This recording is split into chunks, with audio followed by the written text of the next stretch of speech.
Beryl est un épéiste d'âge moyen qui dirige un dojo au milieu de nulle part et mène une vie paisible. Un jour, alors qu'il s'entraîne, son père se tourne vers lui et dit qu'il aimerait vraiment avoir des petits-enfants à s'occuper. Cela fait des années que Beryl a pris la relève en tant qu'instructeur ici, mais il est toujours aussi célibataire qu'avant. Beryl répond qu'il a été trop occupé par le dojo familial pour penser à avoir des enfants, mais son père insiste pour qu'il fasse au moins un effort. Il suggère même à Beryl d'élever une de ses élèves pour qu'il puisse se marier, mais pour des raisons éthiques, Beryl refuse. Ce dojo appartient à la famille de Beryl depuis des générations, et il travaille consciencieusement comme instructeur depuis qu'il a repris le flambeau de son père. Autrefois, il rêvait de grandes choses, comme devenir un maître épéiste renommé, mais bien qu'il soit sans doute meilleur que la moyenne, il ne pense pas mériter le titre de maître épéiste. Cela dit, il se considère comme un bon professeur, car beaucoup de ses élèves sont devenus des épéistes accomplis après avoir obtenu leur diplôme. Une fois l'entraînement terminé pour la journée, Beryl rentre chez lui pour dîner avec ses parents, mais son père continue d'insister pour qu'il se marie. Le père de Beryl essaie de convaincre sa femme de faire pression sur Beryl pour qu'il trouve une épouse, mais elle répond que ces choses prennent du temps et qu'il ne faut pas le bousculer. Cependant, elle s'attend tout de même à ce que Beryl lui donne un petit enfant. Beryl s'étouffe un peu avec sa nourriture, car c'est plus facile à dire qu'à faire, surtout qu'il n'a même pas de petite amie et qu'une jolie fille ne va pas simplement frapper à sa porte. Quelques secondes plus tard, on frappe à la porte, et Beryl ouvre pour trouver une jolie fille devant lui. Elle le salue comme son maître, et après l'avoir regardé de plus près, Beryl réalise qu'il s'agit d'une de ses anciennes élèves, Alucia Citrus. Beryl l'invite à entrer et lui offre une tasse de thé pour discuter. Beryl se souvient qu'Alucia était une élève douée à l'époque où il l'entraînait, mais il n'aurait jamais imaginé qu'elle deviendrait commandante de l'ordre des chevaliers royaux. Quoi qu'il en soit, Beryl lui demande pourquoi elle est venue, et Lucia explique qu'une partie de ses devoirs en tant que commandante est de former les nouvelles recrues, alors elle a recommandé Beryl comme instructeur spécial en escrime. Elle a même obtenu que ce soit approuvé par ordre impérial, alors elle est venue annoncer la bonne nouvelle à Beryl. Beryl n'a jamais demandé à devenir instructeur impérial, alors il envisage de refuser, mais son père lui dit qu'on peut être exécuté pour avoir désobéi à un ordre impérial, alors il ne peut pas l'ignorer. Alucia rassure Beryl en disant qu'il ne sera pas tué s'il refuse, mais qu'il subira probablement de graves conséquences, alors il ferait mieux d'accepter. Elle a déjà un carrosse qui les attend pour les emmener à la capitale, alors ils peuvent partir maintenant, et demain elle lui donnera les détails de son nouveau travail. Beryl n'en revient pas qu'Alucia s'attende à ce qu'ils partent tout de suite, mais son père est déjà d'accord avec l'idée, alors il lui souhaite bonne chance et lui dit de trouver une femme pendant qu'il sera à la capitale. D'ailleurs, il dit qu'Alucia ferait une excellente épouse pour Beryl, mais ce dernier lui demande d'arrêter de dire des choses pareilles parce que ça met Alucia mal à l'aise. L'écart d'âge est bien trop grand pour qu'ils forment un couple, mais Alucia murmure qu'elle ne serait pas contre. Quoi qu'il en soit, Beryl ne veut pas découvrir quelles sont ces graves conséquences, alors il accepte l'offre et accompagne Alucia à la capitale. Pendant qu'ils sont dans le carrosse, Beryl remarque qu'Alucia utilise toujours l'épée qu'il lui a offerte. C'est une épée que Beryl donne à tous les élèves qui obtiennent leur diplôme de son dojo, et Alucia a pris grand soin de la sienne depuis qu'il la lui a donnée. Beryl est content de voir qu'elle accorde tant de valeur à son cadeau, mais il ne pense pas que cette épée soit assez bonne pour une commandante comme elle. Il dit qu'elle pourrait trouver mieux chez n'importe quel forgeron, mais Alucia répond que cette épée est parfaite pour elle. Beryl suppose qu'elle doit être si attachée à cette épée parce que, en tant qu'ancien maître, elle croit encore que tout ce qui vient de Beryl est supérieur, mais il n'est qu'un épéiste ordinaire, alors il ne pourrait jamais être à la hauteur en tant qu'instructeur spécial. C'est alors qu'Alucia prend la parole et dit qu'elle est ravie que le « maître épéiste campagnard » vienne enfin à la capitale. Beryl ne sait pas de qui elle parle, car il n'est pas un campagnard et il n'est certainement pas un maître épéiste, mais elle lui dit qu'il est bien connu dans le monde de l'escrime. Il a formé des dizaines d'élèves qui sont devenus des épéistes et des aventuriers légendaires, alors il est un peu une légende vivante, même si elle n'est pas contente du surnom qu'il a reçu. Beryl trouve l'histoire intéressante, mais il est convaincu qu'Alucia est la seule à le considérer comme un maître épéiste. Bientôt, ils arrivent à la capitale royale, alors Alucia dépose Beryl dans une auberge pour qu'il puisse se reposer, et elle dit qu'elle viendra le chercher demain matin. Le lendemain, Alucia emmène Beryl au château et le présente à l'ordre des chevaliers. Elle informe toutes les recrues que Beryl est si fort qu'elle-même ne pourrait pas rivaliser avec lui, alors elle devrait être honorée d'avoir un homme si compétent comme professeur.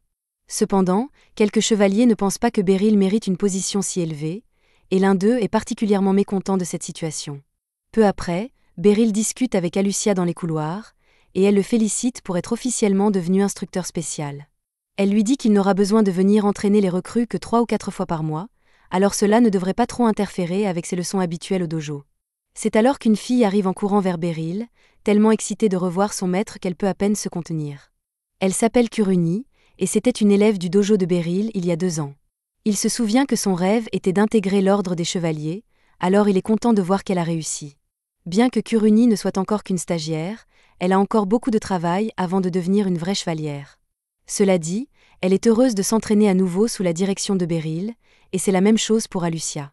Plus tard dans la journée, Beryl retourne chez lui, mais en ouvrant la porte, il découvre qu'un autre de ses élèves est venu lui rendre visite. Il s'appelle Randrid, et il est venu présenter à Beryl sa femme et son nouveau-né. Beryl est heureux de voir que Randrid se porte bien, mais son père l'interrompt et dit que Beryl ne devrait pas revenir à la maison tant qu'il n'aura pas une femme et un enfant comme Randrid. En parlant de Randrid, après avoir obtenu son diplôme du dojo de Beryl, il est devenu un aventurier de rang platine, mais maintenant qu'il a un enfant, il veut prendre sa retraite et retourner vivre au village. Le rang platine est assez difficile à atteindre, alors Beryl est surpris que Randrid soit prêt à y renoncer si facilement, mais d'un autre côté, être aventurier est un travail dangereux, alors il ne veut probablement pas prendre de risques maintenant qu'il a un enfant à charge. Pendant qu'il est là, Randrid promet de faire de son mieux pour diriger le dojo, mais Beryl ne comprend pas de quoi il parle. Le père de Beryl lui explique que puisque Randrid est assez compétent, il peut reprendre le rôle d'instructeur du dojo, ce qui signifie que Beryl n'aura plus besoin de rester ici, alors son père le met à la porte, même si Beryl est propriétaire de cette maison.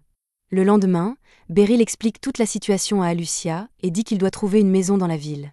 L'auberge où il a dormi hier était un peu trop luxueuse pour y rester définitivement, alors il veut trouver un endroit plus abordable, et Alucia est plus qu'heureuse de l'aider à chercher.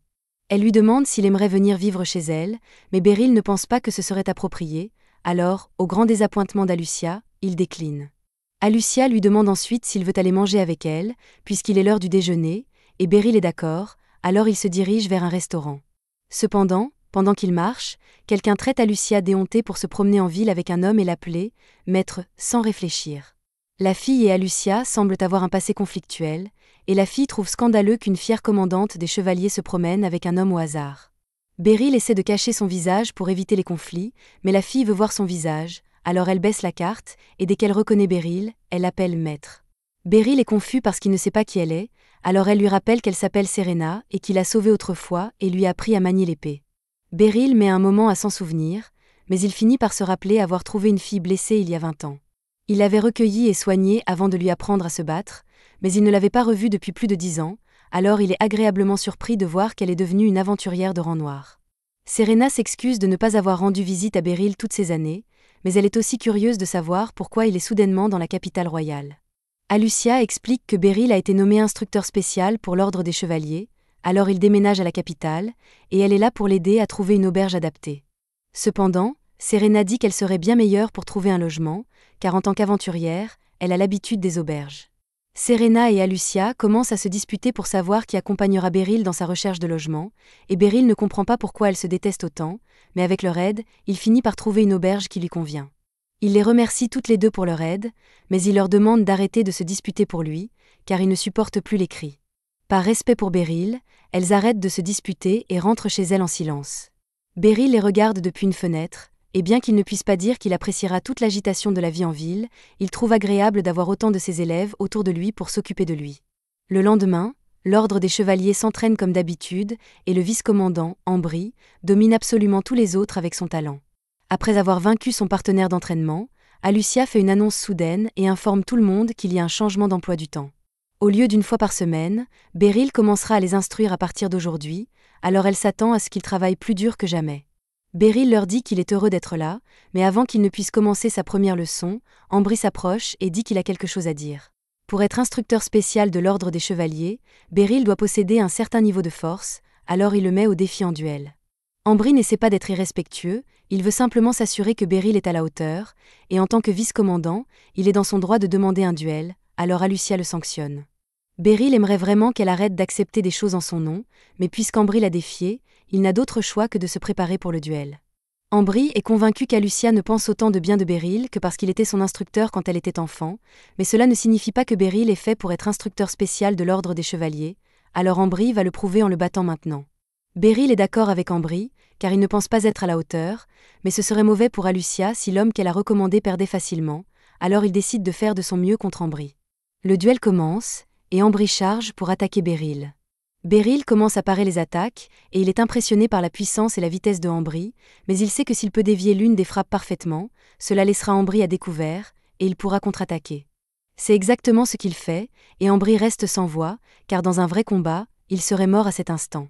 Cela compte comme un point pour Beryl, alors ils retournent à leur position de départ, et Ambry recommence à attaquer. Beryl ne peut toujours pas croire à quel point Ambry est fort, mais tous ses mouvements sont prévisibles, alors il a pu les parer assez facilement. Ambry réalise qu'il ne touchera pas Beryl s'il ne donne pas tout, alors il utilise sa technique signature pour attaquer. La technique de la lame rugissante a tant de puissance qu'elle ne peut être bloquée ou parée, alors il n'y a aucun moyen pour Beryl de gagner ici. Cependant, après que Ambry a brandi son épée, Beryl disparaît et réapparaît derrière lui, son épée près du cou de Ambry. Avec cela, Beryl a officiellement gagné le duel, et Ambry n'est même pas en colère, il est simplement impressionné par la technique que Beryl vient de montrer, et il s'excuse pour avoir été si impoli plus tôt. Plus tard, Ambry organise une fête pour accueillir Beryl en tant que nouvel instructeur, mais il veut vraiment savoir comment Beryl a réussi à contrer son mouvement signature. Beryl explique qu'il a simplement bougé en synchronisation avec la rotation de Ambry, ce qui l'a amené derrière lui, mais c'est beaucoup plus difficile à faire qu'il ne le laisse entendre. Quoi qu'il en soit, Ambry a hâte de s'entraîner sous la direction de Beryl, tout comme les autres. Une semaine s'est écoulée depuis que Beryl est devenu instructeur ici, et alors que 2 des chevaliers s'entraînent ensemble, il vient leur donner quelques conseils. Il a observé leur façon de combattre, et leur maniement de l'épée est correct, mais il pense qu'ils doivent travailler leur distance. Il leur montre que si l'on se concentre trop sur l'épée de son adversaire, celui-ci peut se rapprocher sans que l'on s'en aperçoive. Cela n'a l'air de rien, mais dans un vrai combat à l'épée, un demi-pas de distance peut faire la différence entre la victoire et la défaite. Beryl pensait qu'il ne faisait que donner un conseil de base à ses élèves, mais à la façon dont tout le monde le regarde, on pourrait croire qu'il vient de cracher les meilleures barres de tous les temps. Depuis le duel entre Beryl et Amblitz, les chevaliers considèrent chaque parole de Beryl comme parole d'évangile, et Beryl doit admettre que cela lui facilite grandement la tâche.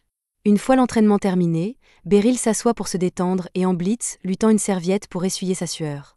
Quelques minutes plus tard, Kuruni s'approche de Beryl et lui demande s'il a des projets pour la suite. Beryl n'avait pas vraiment l'intention de faire quoi que ce soit, alors Kuruni lui demande s'il aimerait qu'elle lui fasse visiter la ville. Maintenant que Beryl y pense, il n'a pas encore eu l'occasion de voir grand-chose à Boltrin. Il accepte donc l'offre de Kuruni, qui part en courant se changer. Pendant ce temps, Alucia est occupée à rencontrer les officiels royaux pour leur faire un rapport sur l'état de l'ordre des chevaliers, en particulier avec un nouvel instructeur spécial qui a été embauché récemment. Alucia leur assure que Beryl a dépassé toutes les attentes, et comme il n'y a plus rien à discuter, la réunion se termine. Les gens l'avaient prévenue que si elle voulait continuer à développer son art de l'épée, elle devrait éviter de devenir capitaine de chevalier à cause de toute la bureaucratie. La seule raison pour laquelle elle a accepté ce poste, c'est qu'elle avait besoin d'une position de pouvoir pour amener Beryl à la capitale. Lorsqu'Alucia était encore enfant, ses parents l'avaient emmenée au dojo de Beryl pour qu'elle apprenne à se défendre, et dès qu'elle avait rencontré Beryl, elle avait su que c'était quelqu'un de gentil. Une fois qu'elle a rejoint le dojo, Beryl lui a fait pratiquer ses coups d'épée et sauter par-dessus des souches d'arbres pour améliorer sa mobilité. Il lui fit également faire des exercices de force de base, et bien que ses méthodes aient pu être un peu moins orthodoxes, Alucia se sentit très vite à l'aise avec le sabre. Un jour, Beryl demanda à Alucia si elle voulait faire un combat simulé avec lui, et elle accepta avec enthousiasme car elle voulait montrer tout ce qu'elle avait appris. Cependant, lorsqu'elle affronta Beryl, elle ne trouva aucune ouverture dans sa position. Comme Alucia avait grandi auprès de Beryl, elle pensait que tous les instructeurs de sabre étaient aussi bons que lui, mais un jour, lorsque Beryl les emmena participer à un combat simulé contre un autre dojo, elle réalisa qu'elle se trompait. La personne qu'elle affrontait était pleine d'ouverture et avait la patience d'un enfant en bas âge, car elle attaquait Alucia à l'aveuglette, sans plan. Comme on pouvait s'y attendre, Alucia l'a battue à plate couture, alors qu'elle n'était même pas en mesure de relever le défi. Une fois le combat simulé terminé, Beryl et ses élèves retournent à leur dojo, et Beryl est heureux que ses élèves aient eu la chance d'affronter des personnes ayant des styles de combat différents. À ce propos, Alucia demande à Beryl si son dojo est meilleur que la moyenne par rapport aux autres, mais il n'aime pas penser à cela. Bien sûr, ils ont peut-être gagné le combat simulé aujourd'hui, mais il est plus important de se concentrer sur ce que l'on a appris de l'expérience plutôt que sur le fait de gagner ou de perdre. Alucia comprend ce que Beryl essaie de dire, mais elle remarque alors que son épingle à cheveux a disparu. Elle se rend compte qu'elle a dû la laisser tomber au dojo et qu'elle est très importante pour elle, alors elle dit à Beryl qu'elle va retourner la chercher. Alucia finit par arriver à l'autre dojo et commence à chercher l'épingle à cheveux qu'elle a laissé tomber, mais malheureusement, il semble que le type qu'elle a vaincu l'ait trouvé avant elle. Pendant une seconde, on a cru qu'il allait être gentil et la donner sans causer d'ennui, mais cela aurait été trop logique. Au lieu de cela, il jette l'épingle à cheveux dans le dojo et dit qu'Alucia va devoir les prendre tout en même temps si elle veut récupérer son épingle. Elle l'a peut-être battue lors du simulacre de combat, mais il ne peut pas perdre quand tous ses amis le soutiennent. Compte tenu de leur piètre maîtrise de l'épée, Alucia pourrait avoir une bonne chance de les battre à elle seule, mais elle sait que Beryl ne voudrait pas qu'elle utilise ses compétences pour frapper d'autres personnes, alors elle reste là, prête à se faire battre. Cependant, avant que l'abruti ne puisse la frapper au visage, Beryl s'avance devant Alucia et prend le coup à sa place. Le coup ne l'a pas endommagée, mais il lui fait quand même un peu mal, et il demande au garçon si c'est vraiment comme ça qu'ils veulent utiliser leur talent d'épéiste. L'abruti ne comprend toujours pas qu'il fait n'importe quoi et tente de frapper Beryl à la tête cette fois-ci. Mais Beryl se baisse facilement et désarme l'abruti d'un seul coup. Il part ensuite les coups de plusieurs amis du crétin, mais avant que les choses ne s'aggravent, le maître du dojo arrive. Il a entendu le vacarme et a accouru dès qu'il a pu, mais il est très déçu de voir ses élèves se comporter d'une manière aussi peu civilisée. Il s'agenouille pour s'excuser sincèrement auprès de Beryl et promet de faire en sorte que cela ne se reproduise plus jamais. Beryl et Alucia commencent à marcher ensemble vers la maison, et Beryl explique qu'il a eu un mauvais pressentiment quand Alucia est allée chercher son épingle à cheveux, alors il a suivi pour s'assurer qu'elle allait bien. Alucia se sent mal parce que Beryl s'est fait frapper à cause d'elle, mais il lui dit que le coup n'était pas si grave et qu'en plus, elle n'a rien fait de mal, donc elle n'a pas à s'en vouloir pour ce qui s'est passé. Au contraire, il pense que c'est de sa faute car, en tant que professeur d'Alucia, il n'aurait pas dû la laisser aller seule dans une situation potentiellement dangereuse. Les années passent et Alucia se retrouve au milieu d'un autre simulacre de combat avec Beryl. La forme de Beryl est toujours aussi solide, mais cette fois, alors qu'il brandit son épée, Alucia parvient à le suivre et à marquer un point contre Beryl, pour une fois. Beryl est surpris de voir à quel point Alucia s'est améliorée, mais il pense qu'elle est enfin prête à quitter son dojo et lui remet son sabre de cérémonie. Alucia s'était rendu compte que Beryl ignorait à quel point ses compétences au sabre étaient divines, et elle ne voulait vraiment pas quitter son dojo parce qu'elle avait encore beaucoup à apprendre de lui, mais en même temps, elle ne voulait pas causer d'ennui à Beryl, alors elle ne s'est pas disputée avec lui à ce sujet. Au lieu de cela, elle a décidé de prouver que les techniques de Beryl étaient supérieures à toutes les autres. Elle s'est donc inscrite au programme de l'Ordre des Chevaliers et a passé le test d'entrée. Et comme elle s'y attendait, pendant le test, aucun des autres candidats n'a été à la hauteur de l'entraînement que Beryl lui a donné. Même les examinateurs n'ont pas pu la suivre, et ils n'ont eu aucune chance face à Beryl. Il possède un temps de réaction quasi humain et des capacités d'observation qui dépassent de loin celles d'une personne normale. Il ne fait donc aucun doute pour Alucia que Beryl est le plus grand épéiste du monde. Cependant, Beryl n'est pas conscient de ses compétences, et le connaissant, il serait heureux de vivre le reste de ses jours comme un maître d'épée inconnu, mais Alucia a refusé de laisser son maître rester méconnu. Grâce à ses compétences, elle gravit lentement les échelons de l'ordre des chevaliers dans l'espoir d'obtenir le pouvoir de soutenir Beryl. Lorsqu'elle a finalement obtenu le poste de commandant des chevaliers, 10 ans s'étaient écoulés depuis qu'elle avait quitté le dojo de Beryl, et pendant cette période, Beryl était devenue encore plus extraordinaire que dans les souvenirs qu'elle en avait. Elle se sent un peu coupable de l'avoir nommé instructeur sans lui demander son avis, mais c'était le seul moyen de le faire quitter le village et d'obtenir une certaine reconnaissance. Elle retourne à la salle d'entraînement et rencontre Amblitz pour lui demander comment s'est déroulé l'entraînement avec Beryl. Amblitz lui répond que c'était formidable et qu'ils ont tous beaucoup appris de lui aujourd'hui. Alucia ne voit pas Beryl dans les parages, alors elle lui demande s'il est déjà rentré chez lui pour la journée, mais Amblitz lui répond qu'il est en fait parti avec Kuruni parce qu'elle a dit qu'elle voulait lui faire visiter la ville. Alucia devient un peu jalouse en entendant cela, car cela signifie que Kuruni a demandé à Beryl de sortir avec lui, et elle aurait aimé y penser en premier. Pendant ce temps, lors du rendez-vous de Beryl et Kuruni, elle lui montre toutes les belles boutiques de la ville, et Beryl est étonné de voir à quel point cet endroit est animé par rapport à son village. Il se demande cependant pourquoi Kuruni l'a emmené dans le quartier ouest puisque toutes les attractions touristiques, comme l'église et le palais, sont censées se trouver dans le quartier nord. Kuruni lui répond qu'il a raison, mais qu'une fois qu'on a vécu assez longtemps dans la ville, on voit le palais et l'église tout le temps, et que cela devient un peu ennuyeux au bout d'un certain temps, mais Beryl avait hâte de les voir. Alors qu'il marche toujours dans le marché, Beryl entend quelqu'un l'appeler, il se retourne et découvre une jeune fille qui marche vers lui. Elle l'appelle maître, elle doit donc être l'une de ses élèves, mais il n'a aucune idée de qui il s'agit. Elle semble également être une bonne amie de Kuruni, mais il ne se souvient toujours pas de qui elle est. Déçue que son maître l'ait oubliée, la jeune fille montre son épée pour lui rappeler qu'elle était l'une de ses élèves. Beryl réfléchit encore quelques secondes et se souvient enfin de l'endroit où il a déjà vu la jeune fille. Elle s'appelle Ficelle, et c'était bien l'une de ses élèves. Elle a passé 2 ans à s'entraîner aux côtés de Kuruni, même si elle avait l'air bien différente à l'époque. Cela fait 5 ans que Beryl ne l'a pas vue, elle a donc dû beaucoup grandir depuis, et elle se débrouille plutôt bien dans la capitale puisqu'elle est maintenant la du corps magique.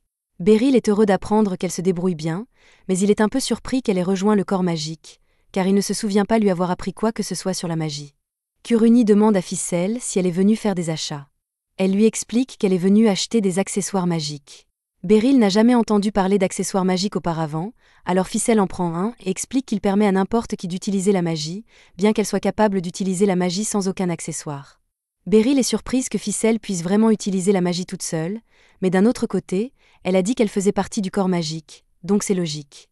À ce moment-là, Beryl entend une femme crier parce qu'on lui a volé son sac à main. Dès qu'il s'en aperçoit, Beryl s'apprête à poursuivre le type, mais avant qu'il ne fasse quoi que ce soit, Ficelle lui dit qu'il peut la laisser s'en occuper. Elle dégaine alors son épée et la recouvre de magie avant de la trancher en direction du voleur. Son coup libère une décharge d'énergie magique qui attache les jambes du voleur, et une fois qu'il a touché le sol, Kuruni l'appréhende. Beryl est impressionné par la façon dont il gère la situation, en particulier par la magie de Ficelle, car il n'a jamais rien vu de tel auparavant. Ficelle explique qu'elle recouvre l'épée de magie chaque fois qu'elle se bat, et que l'entraînement de Beryl est très utile pour adapter la magie au combat. Elle est donc reconnaissante, et Beryl est également reconnaissant que Ficelle utilise encore toutes les techniques qu'il lui a enseignées. Le lendemain matin, Beryl se lève tôt pour aller se promener dans la ville, mais pendant qu'il marche, il entend quelqu'un l'appeler par son nom. Il se retourne et découvre une petite fille qui se tient là, alors il lui demande si elle s'est perdue. La petite fille lui reproche de la traiter comme une enfant parce qu'elle est la chef du corps de magie, mais Beryl pense que la petite fille ne fait que jouer, alors il ne la croit pas. La jeune fille commence à être frustrée par le fait que Beryl ne la croit pas, alors elle démontre son pouvoir en faisant jaillir une énorme boule de feu de son doigt. Beryl finit par croire qu'elle fait partie du corps des magiciens, mais il est surpris qu'une si petite fille puisse utiliser la magie de la sorte. Elle lui dit d'arrêter de l'appeler « petite fille », qu'elle s'appelle Lucie et qu'elle est une adulte à part entière. D'accord, le terme « adulte » est peut-être un peu exagéré, mais elle est beaucoup plus âgée que Beryl, et elle ne tolérera pas qu'il la traite comme une enfant. Ficelle lui a parlé de Beryl et de son extraordinaire personnalité, alors elle a voulu le rencontrer en personne. Elle est persuadée que Beryl doit être un excellent professeur car l'habileté de Ficelle à l'épée est exceptionnelle, mais Beryl affirme que le succès de Ficelle est dû à son propre travail, et qu'il n'a fait que lui enseigner les rudiments du métier. Beryl s'est promenée avec Lucie par politesse, mais elle finit par l'entraîner dans une zone très ouverte, et n'importe quel joueur peut deviner où cela mène. Lucie est très attachée à sa magie, et s'entraîne tous les jours pour s'améliorer autant que possible. Cependant, elle n'a personne avec qui s'entraîner, mais comme Beryl est un maître d'épée légendaire, elle pense qu'il sera un bon défi pour elle. Avant même que Beryl ne puisse répondre, elle tente de le frapper avec un jet de feu, mais il saute en arrière pour l'esquiver à temps. Beryl aurait préféré éviter de se battre, mais vu la façon dont Lucie le fixe, il semble qu'elle ne le laissera pas partir tant qu'il ne lui aura pas livré un vrai combat, alors il dégaine son épée et s'apprête à l'affronter. Lucie lance une énorme boule de feu sur Beryl, qui saute pour s'écarter et commence à se déplacer pour éviter l'attaque. Lucie continue de lui lancer des boules de feu, mais Beryl est capable d'esquiver et de parer tout ce qu'elle lui lance, alors elle décide de changer les choses et utilise la magie de la glace pour créer 3 boules de glace. Elle lance les boules de glace sur Beryl, et malgré leur taille, il peut facilement couper la glace en deux d'un seul coup d'épée. Après avoir vu ce que Beryl peut faire, Lucie s'investit encore plus dans ce combat, mais Beryl veut en finir au plus vite, alors il commence à charger vers elle. Il ne veut pas la blesser, il a donc l'intention d'utiliser la poignée de son épée pour l'assommer, mais juste au moment où il arrive à distance de frappe, Lucie se couvre de flammes pour forcer Beryl à reculer. Il l'a inquiétée pendant une seconde, car elle sait qu'elle serait assommée instantanément si elle laissait Beryl s'approcher trop près. Beryl commence vraiment à regretter de ne pas pouvoir utiliser la magie, car il est vraiment difficile de la combattre avec une épée, mais Lucie ne fait que commencer. Elle invoque encore plus de boules de feu derrière Beryl, ce qui l'oblige à recommencer à courir. Lucie trouve amusant que Beryl se contente de courir sans plan, mais c'est la première fois qu'il affronte un sorcier, alors il n'a pas vraiment de livre de stratégie pour cela. Les boules de feu finissent par cesser de pleuvoir, mais alors que Beryl se croit en sécurité, Lucie dépose une énorme boule de glace sur lui. Il la repère à temps et la part en direction de Lucie, mais celle-ci parvient facilement à la détruire avec sa magie de feu. Beryl tente donc de profiter de cette ouverture pour attaquer, mais Lucie n'est pas au bout de ses peines et utilise la magie de la foudre pour le faire reculer. Beryl n'a pas encore réussi à porter une attaque solide sur Lucie, mais elle n'a pas non plus réussi à toucher Beryl, et cela commence à la frustrer. Elle espérait en finir avec les sorts de base, mais comme Beryl a résisté si longtemps, elle décide d'utiliser son atout. Beryl la voit s'arrêter un instant et pense que c'est l'occasion d'attaquer, mais une seconde plus tard, il s'immobilise car Lucie vient d'invoquer un trou noir. Il ne sait pas exactement ce que cette chose est censée faire, mais il sait qu'il sera malheureux s'il se précipite, alors il attend patiemment que Lucie fasse un geste. Mais elle abandonne soudain et dissipe sa magie. Il est inutile de poursuivre le combat si Beryl est capable de garder son sang-froid face à un trou noir, alors elle s'excuse d'être allée trop loin et dit qu'ils peuvent en rester là pour aujourd'hui. Beryl est soulagée de ne plus avoir à se battre contre elle, car c'est très éprouvant pour les nerfs d'affronter quelqu'un comme Lucy, mais par curiosité, il veut savoir ce qui se serait passé si elle avait décidé de lancer son sort, et Lucy lui explique qu'en théorie, le sort aurait dû réduire le corps de Beryl en miettes. Certes, elle comprend pourquoi Ficelle admire tant Beryl, car la plupart des gens qui ont vu ce sort se seraient immédiatement évanouis de peur, et c'est la première fois qu'elle rencontre un épéiste comme Beryl, capable de se battre avec autant d'ardeur. Cela dit, elle est vraiment désolée de l'avoir forcé à se battre en duel, alors elle lui dit de venir à l'institution magique plus tard, et elle se rattrapera personnellement pour tous les ennuis qu'elle a causés. En fin de journée, Beryl se rend comme d'habitude à la salle d'entraînement pour enseigner aux élèves, et pendant sa pause, il croise Ficelle dans le couloir. Elle est venue livrer des potions de soins magiques au nom de l'Institut de magie, et elle dit à Beryl qu'il peut en prendre une pour lui. Il essaie de refuser car les potions de guérison sont très chères, mais Ficelle lui dit que celle-ci est gratuite pour s'excuser de ce qui s'est passé avec Lucy ce matin. Beryl était encore à moitié convaincue que Lucy n'était qu'une petite fille, mais Ficelle lui explique que Lucy utilise la magie pour garder l'apparence d'une jeune fille, et que personne ne connaît son âge. Malgré tout, Beryl est surpris que Lucy ait pu mettre autant de puissance dans un corps aussi petit, car il craignait vraiment de mourir lorsqu'elle l'attaquait. Il ne veut plus jamais se battre contre un autre sorcier après ce qui s'est passé, mais Ficelle lui dit que Lucy est un cas particulier. Les sorciers normaux ne peuvent pas lancer de la magie en continu comme elle le fait, alors il serait probablement capable de battre la plupart des sorciers dans un combat. Juste à ce moment-là, Alucia arrive et dit à Beryl qu'il vient de recevoir une demande spéciale. Il est curieux de savoir ce qu'il en est, et Alucia l'emmène dans une pièce où ils rencontrent tous deux Surna. Elle leur dit que la Guilde des aventuriers aimerait engager Beryl pour organiser un entraînement spécial pour les nouveaux aventuriers en préparation de leur première descente dans un donjon. En entendant parler des nouveaux aventuriers, Beryl se remémore ses jeunes années, lorsqu'il voulait devenir aventurier. Les objets trouvés dans les donjons peuvent avoir une grande valeur, et Beryl était impatient d'en conquérir un, mais il s'est fait battre par des monstres dès son premier jour, alors il est rentré chez lui et n'a plus jamais essayé de partir à l'aventure. Il leur dit qu'il pense que l'aventure est une activité dangereuse. C'est justement pour cela qu'ils veulent qu'il forme les nouveaux aventuriers. Ils ont déjà fait tous les préparatifs nécessaires, et cela n'interfère pas avec son travail d'instructeur spécial ici, donc rien ne l'en empêche.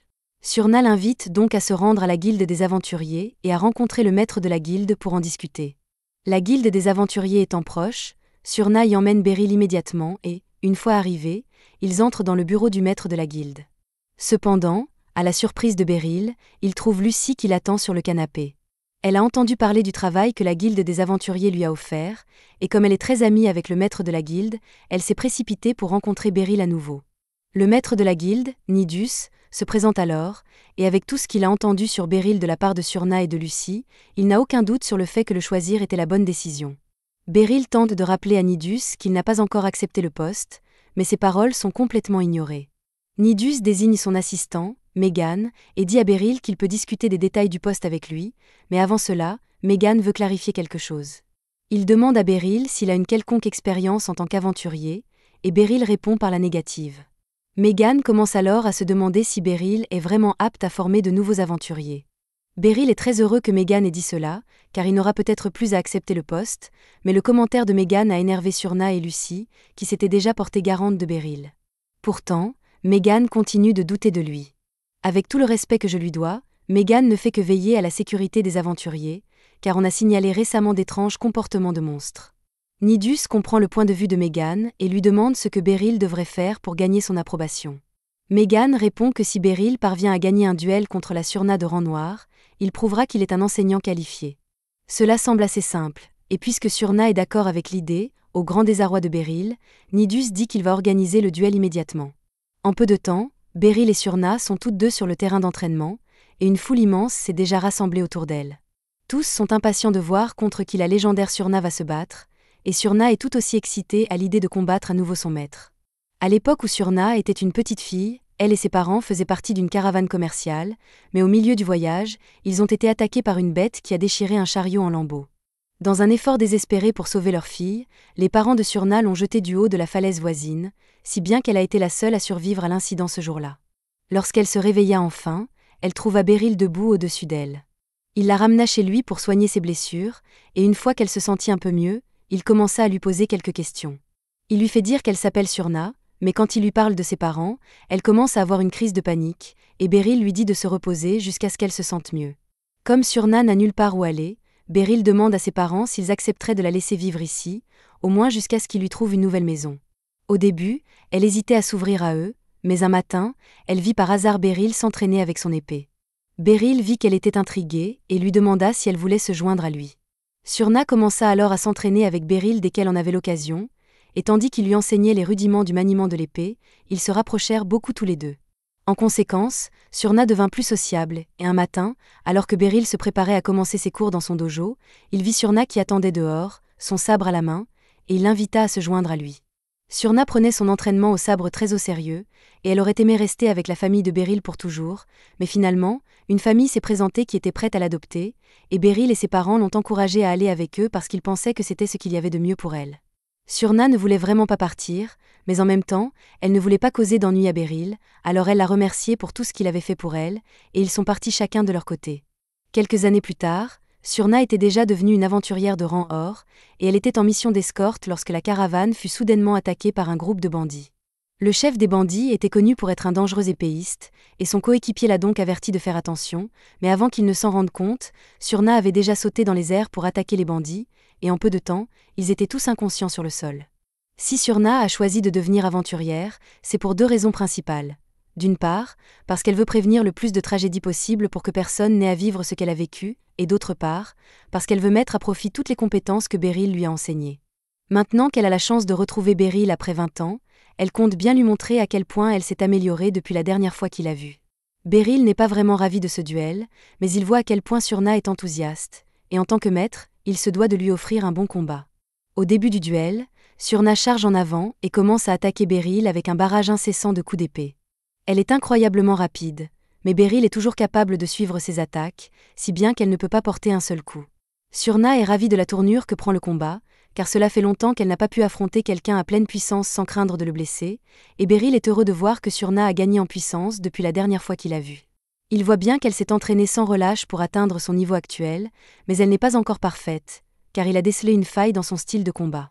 Les attaques de sa main gauche sont un peu raides, ce qui permet à Beryl de planter son épée dans la poignée de la sienne et de la désarmer. Surna tente de le contrer avec son autre épée, mais Beryl lui balaie la jambe et pointe son épée vers son cou alors qu'elle est au sol. Beryl a officiellement gagné le duel, les autres descendent donc pour le féliciter de sa victoire, et Megan s'excuse sincèrement d'avoir douté de l'habileté de Beryl. Beryl lui dit qu'il n'a pas à s'excuser car il est normal d'être sceptique face à un professeur que l'on n'a jamais vu auparavant, mais maintenant qu'il est satisfait des compétences de Beryl, rien n'empêche Beryl de devenir un instructeur spécial ici. Le lendemain, Beryl rencontre les élèves aventuriers devant un donjon. Ils s'appellent Porta, Nidri et Sarlikatz. Alors qu'ils entrent dans le donjon, la montre magique de Sarlikatz l'avertit qu'il y a 6 monstres à l'horizon, et tout le monde se prépare donc au combat. Beryl et Surna sont là pour s'assurer qu'il ne se passe rien de grave. Alors elle s'assoit et laisse les enfants s'occuper du combat, et lorsqu'ils affrontent les premiers gobelins, ils les battent en un temps record. Le groupe continue d'avancer, et bientôt, ils ont fini d'explorer le donjon sans incident majeur, alors ils retournent tous à l'entrée. De retour en ville, l'entraînement sera terminé, mais Beryl trouve étrange qu'il n'y ait pas eu beaucoup de monstres dans le donjon. Au moment où Porta s'apprête à quitter le donjon, la montre magique de Sarlikatz détecte quelque chose de si puissant qu'elle se brise, et Beryl crie à Porta de s'arrêter, mais il est déjà trop tard. Le petit frère a été enlevé. Porta est toujours en vie, mais il est gravement blessé et a besoin de soins médicaux immédiats. Cependant, Beryl et Surna ne pourront pas l'aider tant qu'elles n'auront pas abattu le monstre, et ce ne sera pas une tâche facile. Ce monstre est une cible spécialement désignée appelée Zénograble, et il est si fort que même les meilleurs aventuriers n'auraient aucune chance, mais les deux n'ont pas d'autre choix que de le combattre. Beryl regrette vraiment d'être venu pour cette mission, mais au moins, il a Surna avec lui, et comme elle est une aventurière de rang noir, elle devrait pouvoir s'occuper du griffon. Et pendant qu'elle fait ça, Beryl prévoit d'aller aider Porta. Mais alors qu'il tend la main pour demander une potion de soin, Surna l'attrape et dit qu'elle va aider Porta à sa place. Beryl n'a même pas le temps de répondre avant que le griffon ne l'attaque soudainement, alors il roule sur le côté, et maintenant il n'a pas d'autre choix que de se battre. Alors que le griffon essaie de le griffer, Beryl part habilement ses coups avec son épée, et quand une opportunité se présente, il vise directement les pattes du griffon. Malheureusement, les écailles autour de ses pattes sont dures comme de la pierre, donc la frappe de Beryl n'a fait aucun dégât. Il est essentiellement coincé à jouer la défense ici, mais il doit faire de son mieux pour gagner du temps afin que Surna puisse mettre Porta en sécurité. Cependant, alors qu'il vérifiait où en était Surna, il a baissé sa garde pendant un bref instant, ce qui a failli lui coûter la vie. Heureusement, Il a pu bloquer à temps, mais il est tout de même assez gravement blessé, donc il doit trouver un moyen d'abattre cette chose avant qu'elle ne l'achève. Dans des situations comme celle-ci, Beryl concentre généralement ses attaques sur la tête du monstre, mais comme il peut cracher du feu, il ne pourra jamais s'approcher suffisamment lors d'une attaque frontale. À la place, Beryl décide de l'attaquer sur le côté, mais le griffon le repère et contre avec un coup de queue. Pourtant, Beryl parvient tout de même à se reprendre et tranche la queue du griffon d'un seul coup. Cela rend le griffon furieux, alors il tire une énorme boule de feu sur Beryl, qui est obligé de sauter en arrière. Il savait déjà que couper sa queue mettrait le griffon en rage, mais il ne s'attendait pas à ce qu'il charge droit sur lui. Il enfonce sa tête dans le corps de Beryl, mais même si ça fait vraiment mal, Beryl s'en sort, alors il se repositionne et décide d'attendre que la crise passe. Cependant, c'est plus facile à dire qu'à faire, car alors que Beryl s'accroche encore à son dos, le griffon décolle et commence à voler droit vers le haut. Une chute depuis cette hauteur serait fatale pour Beryl, alors il s'accroche de toutes ses forces, mais cela ne fait qu'énerver encore plus le griffon. Il finit par revenir au sol, donc Beryl saute de son dos, mais maintenant le griffon ne se retient plus. Il utilise sa magie pour chauffer le sol autour de lui et transformer la terre en lave, forçant Beryl à se tenir sur un rocher pour éviter d'être brûlé vif. Mais Beryl n'est pas le seul en danger de brûlure, la lave s'écoule dans les grottes, et ce n'est qu'une question de temps avant que les enfants à l'intérieur ne meurent de chaleur. Beryl les entend crier à l'aide, et il n'a plus le temps de s'inquiéter pour sa propre sécurité, alors il commence à courir sur la lave pour attaquer, et pour l'instant ses bottes le protègent. Cependant, alors qu'il affronte le griffon, il n'arrive toujours pas à progresser contre son corps dur. Le griffon commence à lui lancer plus de boules de feu, donc il doit maintenant courir et esquiver sur la lave. À la suite de l'explosion d'une des boules de feu, Beryl est projeté en l'air, mais il utilise cela à son avantage et plante son épée dans l'œil du griffon. Le griffon hurle de douleur et repousse Beryl, et la bonne nouvelle est que l'épée de Beryl est toujours dans son œil, donc il ne peut plus voir. Mais la mauvaise nouvelle est que Beryl n'a plus de lame pour se battre ou parer, et le griffon a l'air sur le point de lui faire vivre un enfer. Juste à ce moment, quelque chose attire l'attention du griffon, alors il lève les yeux, et là, nous voyons Surna sauter d'une falaise avec des lames à la main pour en finir avec le griffon. Elle le percute à pleine vitesse, le faisant tomber au sol, et avant que le griffon ne puisse riposter, elle lui tranche la gorge, le tuant une fois pour toutes. Surna remarque l'épée brisée de Beryl dans l'œil du griffon, et elle s'excuse, car cela ne serait pas arrivé si elle était venue l'aider plus tôt. Beryl lui dit de ne pas s'inquiéter pour ça. De plus, il est bien plus préoccupé par les apprentis. Juste à ce moment, les enfants sortent de la grotte, et miraculeusement, ils n'ont pas subi de brûlure grave, donc tout s'est bien terminé finalement. Le groupe retourne à la guilde des aventuriers pour rapporter ce qui s'est passé au maître de guilde, et il est choqué d'entendre que Beryl et Surna ont réussi à vaincre un monstre nommé. Surna lui dit que si Beryl n'avait pas gentiment accepté de les accompagner pour la mission, elle serait certainement morte face au griffon. Beryl essaie de mentionner que Surna est celle qui a porté le coup final, mais elle n'est pas intéressée à en tirer le mérite. Le maître de guilde félicite Beryl pour avoir si bien fait son travail et promet de le remercier un jour, mais en attendant, il demande à Beryl s'il serait intéressé à devenir un aventurier, mais Beryl rejette immédiatement cette idée. Après ça, lui et Surna sortent, et Surna s'excuse encore une fois car la seule raison pour laquelle Beryl a été entraînée dans tout ça, c'est parce qu'elle vantait sa force à tout le monde. Beryl lui dit que ça ne le dérange pas, bien qu'il ne pense toujours pas mériter tous les éloges qu'il reçoit. Malgré tout, Surna lui dit qu'il était vraiment fort, et elle est contente d'avoir eu l'occasion de combattre à ses côtés dans une bataille à mort. Beryl la remercie aussi, car toutes les décisions que Surna a prises étaient parfaites, c'est pourquoi ils ont tous pu revenir vivants. Surna est heureuse d'entendre Beryl la complimenter, mais elle ne pense pas les mériter. Cependant, Beryl lui dit qu'elle a mérité chacun de ses compliments, car elle est devenue une aventurière incroyable. Le lendemain, Beryl se lève tôt car il doit s'occuper de son épée brisée, mais il ne connaît toujours pas bien la capitale, alors il demande à Kuruni de le guider vers une forge. Il la remercie d'avoir accepté sa demande si rapidement, mais elle prévoyait déjà d'aller chez un forgeron, donc ce n'est pas du tout un problème. Alucia décide aussi de les accompagner, mais certainement pas parce qu'elle est jalouse.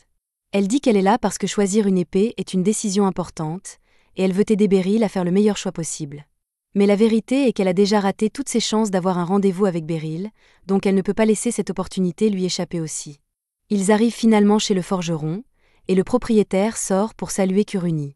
Juste à ce moment, il remarque Beryl, et il est choqué de voir son maître ici, de tous les endroits. Boldé était l'un des élèves de Beryl il y a des années, et au cas où vous vous poseriez la question, oui, il est plus âgé que Beryl.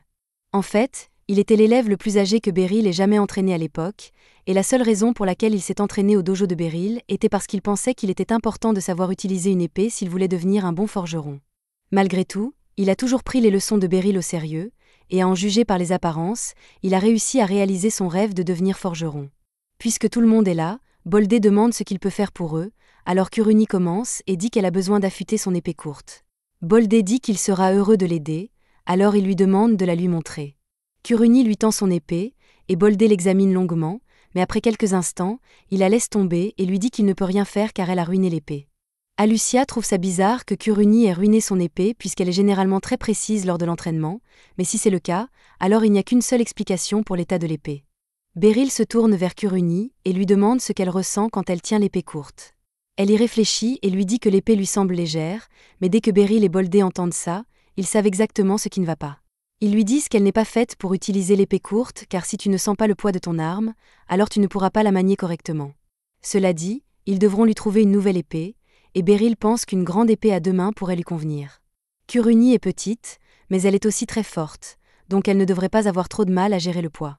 Il demande à Kuruni d'essayer de la tenir, et c'est beaucoup plus lourd que ce à quoi elle est habituée, mais pas trop lourd, donc elle devrait pouvoir la manier facilement au combat. Elle décide de l'acheter puisque Beryl est celui qui la lui a recommandé, et elle aime à quel point elle a l'air cool quand elle la porte sur son dos. Maintenant que Kuruni a fini ses achats, Beryl décide de commencer à chercher une nouvelle épée pour lui-même dans la collection de Boldé, mais Alucia insiste pour qu'un épéiste de son niveau devrait avoir une épée faite sur mesure. Beryl ne pense pas qu'il soit nécessaire d'aller aussi loin puisque les épées ici devraient être plus que suffisantes, mais alors qu'il cherche encore, Surna entre avec un énorme sac. Dès qu'Alucia et Surna se croisent du regard, elles commencent à se disputer car elles ne se supportent pas, mais Beryl change de sujet et demande à Surna ce qu'elle fait ici. Surna explique qu'elle est venue car elle a un travail spécial à confier à Boldé.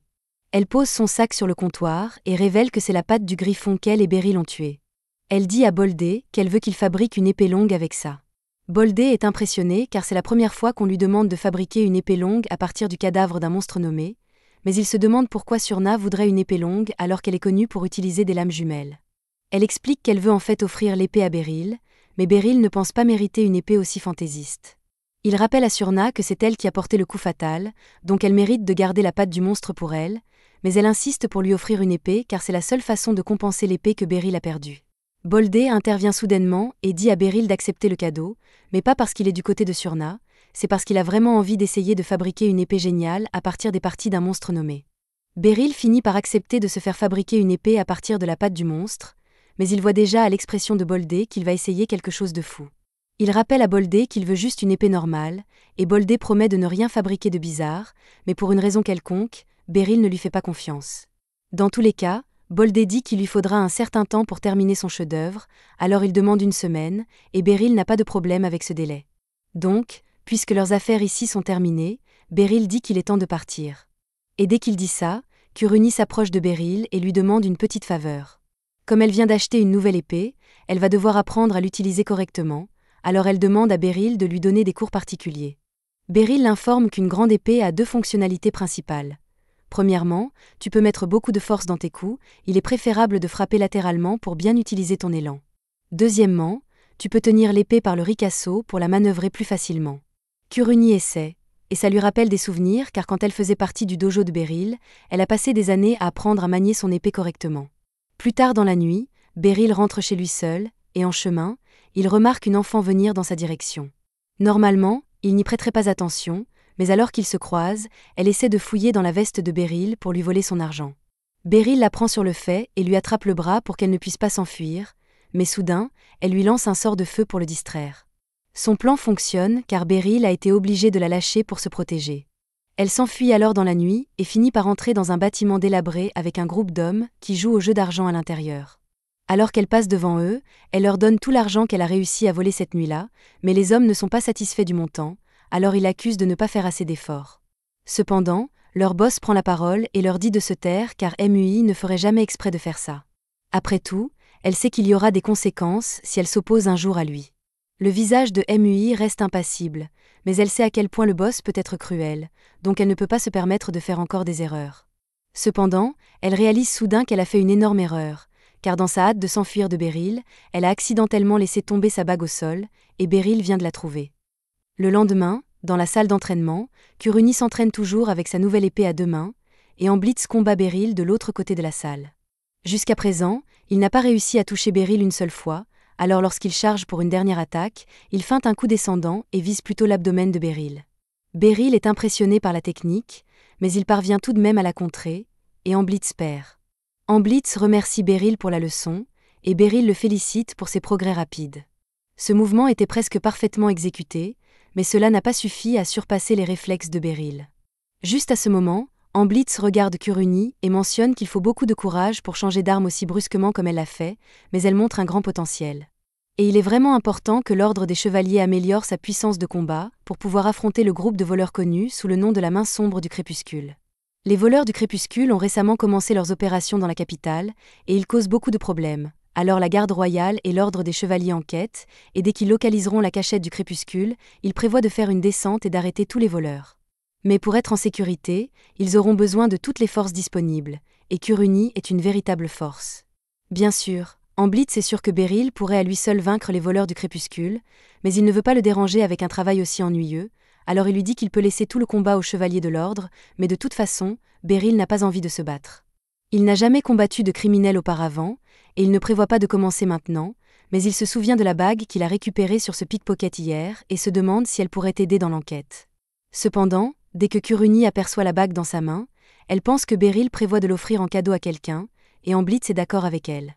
Beryl essaie d'expliquer que la bague n'est pas un cadeau, mais avant qu'il ne puisse dire quoi que ce soit, Kuruni lui dit qu'il devra peut-être trouver une bague plus grande s'il veut faire sa demande en mariage à Alucia, car celle-ci semble être faite pour un enfant. Beryl ne sait pas d'où lui vient l'idée qu'il va demander quelqu'un en mariage, mais il a enfin l'occasion de parler et d'expliquer qu'il a été la cible d'un pickpocket hier. Il a réussi à attraper sa main avant qu'elle ne vole quoi que ce soit, mais elle a réussi à s'échapper parce que Beryl a été surpris lorsqu'elle a utilisé de la magie de feu contre lui. Kuruni trouve toute cette histoire étrange, car si la fille peut utiliser la magie, elle n'aurait pas besoin d'être pickpocket.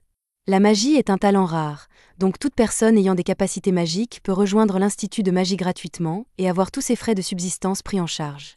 Amblitz suggère que la fille utilisait peut-être un accessoire magique pour lancer le feu, mais dans tous les cas, il demande à Beryl ce qu'il compte faire de la bague. Beryl dit qu'il ne prévoit pas de la garder, et puisque la bague est très probablement volée, il veut la rendre à son propriétaire légitime. Si c'est le cas, Amblitz lui dit qu'il peut laisser la bague à l'accueil de l'ordre des chevaliers, et c'est exactement ce que fait Beryl. Maintenant qu'il s'est occupé de la bague, Beryl ne prévoit pas de s'impliquer davantage dans cette affaire. Il n'a rien perdu à cause du pickpocket, et il n'a pas l'intention de la traquer. Mais en même temps, le regard qu'elle lui a lancé lorsqu'il l'a attrapée ne lui convient pas. En se promenant en ville, Beryl décide de jeter un coup d'œil au marché immobilier, car il ne peut pas vivre indéfiniment dans une auberge, mais les prix lui donnent presque une crise cardiaque. Il pourrait techniquement se le permettre avec ce que lui verse l'ordre des chevaliers, mais c'est quand même une grosse somme à dépenser. Juste à ce moment, il remarque une fille derrière lui, et elle semble chercher quelque chose, alors il s'approche pour voir s'il peut l'aider, mais après l'avoir regardée de plus près, il se rend compte que c'est la fille qui a tenté de le voler la nuit dernière. Il lui demande si elle cherche par hasard une bague, et après l'avoir entendu mentionner la bague, la fille l'attaque parce qu'elle pense qu'il l'a prise, mais Beryl lui demande de se calmer parce qu'il ne veut pas faire de scène. Premièrement, il lui dit qu'il a déposé la bague à l'accueil de l'ordre des chevaliers, donc il ne l'a plus, et la fille ne peut pas exactement entrer dans l'ordre des chevaliers pour la récupérer. Deuxièmement, Beryl lui demande si elle a volé la bague, car il semble étrange qu'elle fasse tant d'efforts pour la récupérer si elle n'est pas importante pour elle. Elle lui dit qu'elle n'a pas volé la bague, et c'est tout ce que Beryl avait besoin d'entendre, alors il lui dit de venir avec lui pour qu'il puisse la récupérer avec elle. MUI hésite un peu à le suivre, mais il lui dit qu'il sera difficile de prouver que la bague est à elle si elle y va seule. Cependant, si Beryl se porte garant pour elle, cela ne devrait pas prendre longtemps pour la récupérer. MUI accepte à contre-cœur de le suivre, mais elle fait comprendre qu'elle n'est pas contente. Après leur arrivée au QG de l'ordre des chevaliers, Beryl récupère la bague, mais avant de la donner à MUI, il dit qu'il aimerait discuter un peu avec elle. Juste à ce moment, Alucia sort, et lorsqu'elle voit Beryl se disputer avec MUI, la première pensée qui lui vient à l'esprit est que ce doit être son enfant secret dont il ne parle jamais, mais Beryl le nie immédiatement. Ils entrent tous à l'intérieur pour que Beryl puisse expliquer toute la situation à Alucia, et maintenant qu'elle est au courant, elle demande à Beryl ce qu'il veut faire avec MUI. Normalement, en tant que chevalier, ce serait le travail d'Alucia d'arrêter MUI pour vol, mais Beryl ne veut pas lui causer de problème. Il demande à MUI si elle arrêtera de pickpocketer s'il la laisse partir, mais elle ne répond pas à la question et lui dit simplement de lui rendre la bague. Il est clair qu'elle n'a pas l'intention d'arrêter de voler, mais le fait qu'elle n'ait pas menti à ce sujet montre à Beryl qu'elle est honnête au fond. Alucia se souvient d'avoir entendu que MUI a utilisé la magie contre Beryl, alors elle lui demande si elle a utilisé un accessoire magique pour le faire ou si c'était naturel. MUI dit qu'elle a fait elle-même, Alors Alucia explique que si elle a un talent pour la magie, le royaume subviendra à tous ses besoins, donc elle n'a pas besoin de compter sur le vol pour survivre. MUI commence à s'ouvrir un peu, alors elle explique qu'elle ne peut pas s'arrêter parce qu'elle doit payer 5 millions de dalks. Son patron lui a dit que si elle lui payait cette somme, il utiliserait la magie pour ramener sa sœur à la vie, mais elle n'a pas assez de temps pour gagner cet argent légalement, alors elle s'est tournée vers le crime. Beryl réalise immédiatement que le patron de MUI doit lui mentir, car ramener les gens à la vie n'est pas possible, mais il n'y a aucun moyen qu'elle le croie s'il dit cela maintenant. Juste à ce moment, Alucia décide de sortir parce qu'elle a quelque chose à vérifier, et pendant ce temps, Beryl et MUI restent seuls. Beryl lui demande si elle veut manger des cookies, et MUI refuse, mais elle a clairement faim, alors il pense que c'est une bonne idée, alors il part un moment et revient avec une miche de pain pour MUI. Dès qu'il lui tend le pain, MUI commence à le dévorer. Beryl est content de l'avoir rencontré aujourd'hui, car il s'est inquiété pour MUI depuis qu'il a vu ce regard triste sur son visage hier, alors avoir la chance de l'aider un peu le rend heureux. Cela dit, il a retenu assez longtemps, alors il rend la bague à MUI, et maintenant qu'elle a ce qu'elle est venue chercher, MUI dit qu'elle part. Cependant, avant qu'elle ne puisse sortir, Lucie fait irruption parce qu'Alucia lui a parlé du potentiel magique de MUI. Lucie se présente comme la chef du corps magique et invite MUI à rejoindre l'Institut de magie, car les utilisateurs de magie sont toujours les bienvenus. Cependant, MUI refuse l'offre parce qu'elle ne peut pas gagner 5 millions de dalks à l'Institut de magie. Lucie demande à MUI ce qu'elle compte faire de tout cet argent, alors MUI explique qu'elle va payer un sorcier pour ressusciter sa sœur morte. Mais dès qu'elle dit cela, Lucie lui dit qu'elle se fait arnaquer, car la magie de résurrection n'existe pas. Cependant, MUI insiste toujours pour que sa sœur puisse être ressuscitée, car elle l'a vu de ses propres yeux, du moins c'est ce qu'elle croit. Parce que dans son flashback, tout ce que ce soi-disant sorcier fait réellement, c'est faire bouger un peu le cadavre de sa sœur, et MUI était si accablée de chagrin qu'elle a immédiatement cru qu'il pouvait vraiment ressusciter sa sœur. Cependant, le sorcier a dit qu'il en coûterait 5 millions de dalks pour ressusciter complètement la sœur de MUI, alors elle a pickpocketé depuis pour gagner l'argent. Lucie est désolée que MUI soit tombée dans un piège aussi sinistre, mais elle lui dit qu'il n'y a vraiment pas de magie de résurrection. MUI accuse Lucie de mentir, mais Lucie souligne qu'elle est une mage respectée qui a étudié la magie pendant plusieurs siècles, donc si la magie de résurrection existait, elle le saurait bien avant un faux sorcier quelconque. À ce stade, MUI commence à réaliser qu'elle a peut-être été trompée, alors Lucie lui demande le nom du sorcier qui a déclenché tout cela. MUI demande pourquoi elle veut savoir, alors Lucie explique qu'elle prévoit de le confronter et de déterminer s'il ment à propos de la magie de résurrection ou non. Dans le cas improbable où il dirait la vérité, alors Lucie promet de payer personnellement les 5 millions de dalks pour ressusciter la sœur de MUI. Mais si l'homme ment, cela signifie qu'il a déshonoré l'âme de la sœur de MUI, et Lucie refuse de laisser passer cela. MUI l'informe que le nom de l'homme est Twilight, et c'est le nom du chef des voleurs du crépuscule, alors Lucie demande à MUI de l'emmener immédiatement à lui. Alucia dit qu'elle veut venir aussi, mais avoir un chevalier autour attirait trop l'attention, alors elle demande plutôt à Beryl de l'accompagner. Avant longtemps, ils arrivent à l'entrée du repère de Twilight, et Beryl est surpris qu'un repère de voleurs soit situé juste à côté de la route principale. Beryl commence à regretter de ne pas avoir emprunté une vraie épée pour ce combat, mais Lucie l'assure qu'avec ses compétences, une épée en bois devrait être plus que suffisante pour affronter quelques bandits. Il n'y a plus de raison d'attendre, alors Lucie fait exploser un trou dans la porte d'entrée, et ils sont immédiatement confrontés à un groupe de voleurs. Un des voleurs essaie d'attraper Lucie, mais elle n'a pas le temps de s'occuper de perdants comme lui, alors elle le repousse et demande à Beryl de s'occuper du reste pendant qu'elle va s'occuper de Twilight. Les voleurs repèrent MUI derrière Beryl, et ils réalisent que c'est elle qui les a dénoncés, alors l'un d'eux essaie de l'attaquer, mais Beryl lui donne rapidement un coup dans la gorge. Il n'a qu'une épée en bois, donc les bandits survivront probablement, mais se prendre un coup dans la gorge avec une épée en bois fait toujours un mal de chien. Alors il commence à hésiter.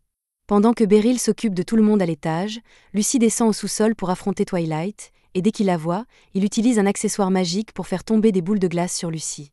Cependant, Lucie est une maître mage, donc quelque chose comme ça ne pourrait jamais l'arrêter. Elles font la glace, mais Twilight a d'autres accessoires magiques dans sa manche, alors il utilise de la magie de télékinésie pour soulever Lucie, et Lucie réalise que c'est ce qu'il a dû utiliser pour tromper MUI. Twilight admet qu'il a utilisé la télékinésie pour bouger le cadavre de sa sœur et a prétendu que c'était de la nécromancie, et il trouve toujours drôle à quel point MUI était crédule pour croire qu'il pouvait vraiment ressusciter les gens. Il prépare ensuite une boule de feu pour tenter de finir Lucie, mais la patience de Lucie est à bout, alors elle lance un sort de vent devant Twilight et l'assomme avec une onde de choc. Pendant ce temps, à l'étage, Beryl vient de finir de battre la plupart des bandits, mais l'un d'eux se relève et commence à accuser MUI d'être une ingrate après tout ce que Twilight a fait pour elle. Mais cela met Beryl en colère, alors il lui donne à nouveau un coup dans la gorge et assomme le type. Finalement, Lucy sort du sous-sol avec le corps de Twilight, et elle lui ordonne de dire la vérité à MUI, à moins qu'il ne veuille recevoir une autre rafale de vent. Twilight avoue à MUI qu'il a menti à propos de la magie de résurrection, et MUI est dévasté d'entendre cela, car cela signifie que sa sœur est vraiment partie pour toujours. Maintenant qu'ils ont éliminé tous les bandits, Lucy dit qu'elle va appeler l'ordre des chevaliers pour qu'ils puissent arrêter Twilight et son équipe. Plus tard, tous les bandits ont été chargés sur un chariot et vont être emmenés en prison. Alucia remercie Beryl et Lucy pour leur aide, mais il reste encore beaucoup d'enquêtes à faire, car ces accessoires magiques que Twilight utilisait étaient bien trop puissants pour quelqu'un comme lui pour les acquérir seul. Cela signifie qu'il doit y avoir quelqu'un qui tire les ficelles, et ils doivent découvrir qui est cette personne. Alors que Twilight et les autres bandits sont emmenés, un homme observe depuis l'ombre. L'homme encapuchonné pointe alors sa main vers le chariot, et soudain, le corps de Twilight commence à briller de l'intérieur, juste avant qu'il ne meure d'une mort douloureuse. L'homme encapuchonné va ensuite rendre compte à son patron que Twilight a été réduit au silence grâce à l'appareil magique qu'ils lui ont implanté, donc il n'y a aucun risque que leur plan soit divulgué. Le pape est heureux d'entendre cela, car il a l'intention d'utiliser ces cadavres que Twilight a rassemblés pour lui pour recréer un miracle de ses propres mains, et il ne laissera rien l'arrêter. Le lendemain, après que Beryl a fini d'entraîner les chevaliers, Alucia s'approche de lui car elle a quelque chose à lui dire. Elle informe Beryl que, pendant le transport de Twilight la veille, celui-ci a soudainement explosé sans raison, ne laissant derrière lui qu'un dispositif magique. Le noyau magique enquête actuellement sur les origines de cet objet, mais n'a encore rien trouvé. Beryl demande ce qu'il est advenu des cadavres qui ont disparu sous la garde de Twilight, et Alucia répond qu'elle a déjà interrogé certains des subalternes de Twilight, mais qu'aucun ne semble savoir ce qu'il a fait des corps. Tout cela indique que Twilight prenait ses ordres de quelqu'un d'autre, et ils doivent découvrir qui c'est au plus vite. Plus tard dans la journée, Beryl retourne à la forge pour récupérer sa nouvelle épée, et il est vraiment impressionné par le résultat. Il a hâte de l'essayer une fois de retour à la salle d'entraînement avec Kuruni, mais en approchant, il aperçoit Lucy qui l'attend dehors. À en juger par son expression, elle est là pour une affaire importante. Elle lui dit qu'elle a quelque chose d'urgent à discuter et l'invite chez elle pour en parler. Quelques minutes plus tard, ils arrivent chez Lucy, et Beryl est surpris de découvrir qu'elle vit dans un manoir aussi impressionnant. Pendant qu'il est là, il demande des nouvelles de MUI, et Lucy lui répond qu'elle essaie toujours de la convaincre d'étudier la magie. Ils entrent tous les deux, et après s'être servi une tasse de thé, Lucy décide de présenter Beryl à l'homme assis en face de lui. Il s'appelle Ibrois Allemand et est un prêtre de l'église de Sven. Beryl est heureux de faire sa connaissance, mais il ignore pourquoi quelqu'un de l'église est présent. Lucy explique que les dispositifs magiques que Twilight possédait ont tous été créés par la nation de Sven, mais qu'ils ont été transmis à un criminel comme Twilight par un évêque nommé Revéo Sarlin. En échange de ces artefacts, l'évêque Revéo a demandé à Twilight de lui collecter des cadavres. Cela explique pourquoi Twilight a fini par être réduit au silence par un dispositif magique, mais Beryl ne comprend toujours pas pourquoi Revéo voulait des corps en premier lieu. Ibrois lui révèle que, dans l'église de Sven, la magie est considérée comme un miracle, et parmi tous les miracles possibles, il en est un réputé comme le plus difficile, ressusciter les morts. Bien sûr, Ibrois ne croit pas vraiment que cela soit possible, mais Revéo mène très probablement des recherches à ce sujet, d'où sa quête de cadavres. Si Ibrois sait tout cela, demande Beryl, pourquoi n'avez-vous encore rien fait pour arrêter Revéo ? Mais malheureusement, ce n'est pas si simple. Revéo se trouve actuellement à l'église de Sven dans le quartier nord de la ville, et l'ordre des chevaliers prévoit de le convoquer demain pour l'interroger. Espérons qu'il se pliera à cette demande, mais il pourrait aussi tenter de fuir vers la frontière. Si Revéo parvient à retourner en Sven, l'ordre des chevaliers ne pourra plus rien contre lui, d'où leur demande d'aide à Beryl. Ils ont besoin de quelqu'un pour capturer Revéo s'il tente de s'enfuir. Normalement, l'ordre des chevaliers ou le corps magique pourrait facilement l'arrêter, mais agir avec une telle agressivité contre un évêque de Sven pourrait provoquer un incident diplomatique. Ibrois ne peut pas non plus s'en charger, car il n'a pas l'autorité nécessaire pour s'opposer à un évêque. Beryl, en revanche, est assez fort pour maîtriser Revéo et n'a aucune affiliation officielle avec le royaume de Libru, ce qui rend son intervention politiquement acceptable. Lucy a déjà informé Alucia de la situation, donc Beryl a toute latitude pour faire ce qu'il faut afin d'arrêter Revéo, mais seulement s'il fuit.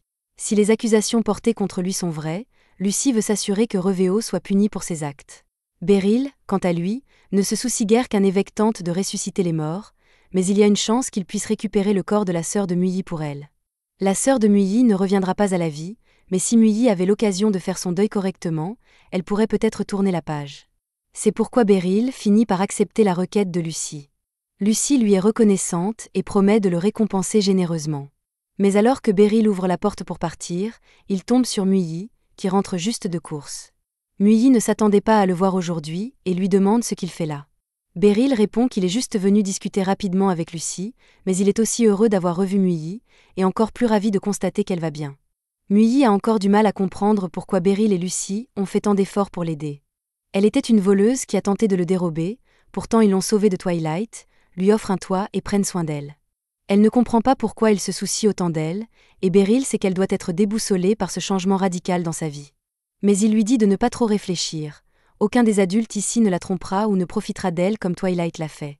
Elle peut désormais se détendre et profiter de sa jeunesse. Muyi demande s'il est vraiment acceptable qu'elle mène une vie heureuse, et Beryl l'assure qu'un avenir brillant l'attend. Il tente de lui tapoter la tête, mais Muyi repousse sa main car elle n'aime pas être traitée comme une enfant. Beryl décide de la laisser tranquille pour l'instant, sachant qu'elle finira par s'habituer à son entourage. Peu après, il quitte la maison de Lucy. Plus tard dans la soirée, Beryl rôde autour de l'église du quartier nord pour voir si Reveo prépare quelque chose. Effectivement, il découvre que Reveo et ses hommes chargent leurs affaires pour fuir le pays. Il tente de les intercepter par l'arrière, mais un homme en cape l'arrête. L'homme reconnaît Beryl comme celui qui a vaincu tous les sbires de Twilight et avait anticipé qu'il serait envoyé pour les stopper. Beryl sait que cela ne marchera pas, mais il les informe tout de même que Reveo doit se présenter pour interrogatoire demain et n'a donc pas le droit de quitter le pays. Comme prévu, Spur ignore complètement cet ordre et appelle 3 épéistes pour s'occuper de Beryl. Il leur donne même la permission d'utiliser la magie contre lui. Les 3 hommes joignent alors la pointe de leur lame et psalmodient un sort pour augmenter leur force et leur vitesse. Ils deviennent bien plus rapides qu'avant, ce qui rend la tâche difficile pour Beryl. Pendant que ces 3-là occupent Beryl, Reveo et Spur retournent dans l'église pour finir leurs préparatifs et s'enfuir. Cela fait longtemps que Beryl n'a pas eu à combattre avec l'intention de tuer, mais s'il se retient contre ces hommes, il ne sortira pas vivant. Alors, lorsque le premier charge, Beryl esquive avec agilité et lui tranche la poitrine. Les 2 autres réalisent alors à quel point il est dangereux et l'attaquent ensemble pour le retarder pendant que des renforts approchent. Maintenant, Beryl est encerclé par 5 adversaires boostés, et même pour lui, c'est trop à gérer seul. Heureusement, il n'est pas seul. Alors qu'un épéiste s'apprête à le frapper, un sort de vent lui arrache son arme des mains. Ficelle arrive en courant et annonce à Beryl qu'elle est là pour l'aider, tout comme Kuruni. Mais Beryl ne comprend pas leur présence, car l'idée était justement que l'ordre des chevaliers et le corps magique ne s'impliquent pas directement. Les 2 expliquent qu'elles ne sont pas là sous ordres officiels. Elles passaient par hasard et ont décidé de prêter main forte à Beryl. C'est tout. Beryl n'est pas sûr que ce soit ainsi que les choses fonctionnent, mais il est heureux de leur aide. Ensemble, ils commencent à abattre leurs assaillants. À un moment, Beryl croise le fer avec l'un des épéistes, et peu après, la lueur bleue sur son corps s'estompe. L'épéiste se fige et s'effondre, permettant à Beryl de l'assommer, bien qu'ils ne comprennent pas ce qui vient de se passer. Ficelle explique que leurs sorts de renforcement doivent s'estomper, ce qui provoque un contre-coup et les affaiblit, les rendant faciles à vaincre. Mais d'autres renforts arrivent, alors Ficelle et Kuruni disent à Beryl qu'elles peuvent gérer la situation ici et qu'il doit poursuivre Reveo. Beryl les remercie et se précipite dans l'église pour traquer Reveo, mais avant qu'il ne l'atteigne, Spur s'interpose tandis que Reveo commence à incanter un sort. Il déclare à Beryl qu'il sera le premier à assister au miracle de la vie que Reveo a étudié toute sa vie. Une fois le sort achevé, les cercueils à proximité se mettent à trembler. Peu après, les cadavres à l'intérieur bougent. Il semble que Reveo ait réussi ses recherches sur la magie de résurrection, ou du moins à moitié, car ces personnes ne sont guère plus que des zombies. Parmi eux, Beryl reconnaît la sœur de Muyi et se souvient à quel point Muyi désirait sa résurrection. Mais il sait aussi qu'elle ne voudrait pas la voir dans cet état. Il doit donc faire un choix difficile, il va devoir détruire les cadavres. Alors qu'un zombie lui attrape la jambe, Beryl lui tranche la tête. Le zombie s'embrase alors de flammes bleues, et Beryl répète l'action avec les autres jusqu'à ce qu'il ne reste plus que la sœur de Muyi. Il voulait offrir à Muyi une chance de faire son deuil en lui rendant le corps de sa sœur, mais cela semble désormais impossible. Il s'excuse avant de lui trancher la nuque. Le corps de la sœur de Muyi se consume en flammes bleues, ne laissant qu'une bague derrière lui. Mais les ennuis de Beryl ne sont pas terminés, car Spur revient pour en finir et charge avec toute sa force. Beryl part son attaque initiale, mais Spur est bien plus habile que prévu et parvient à le surprendre, le poignardant à l'épaule.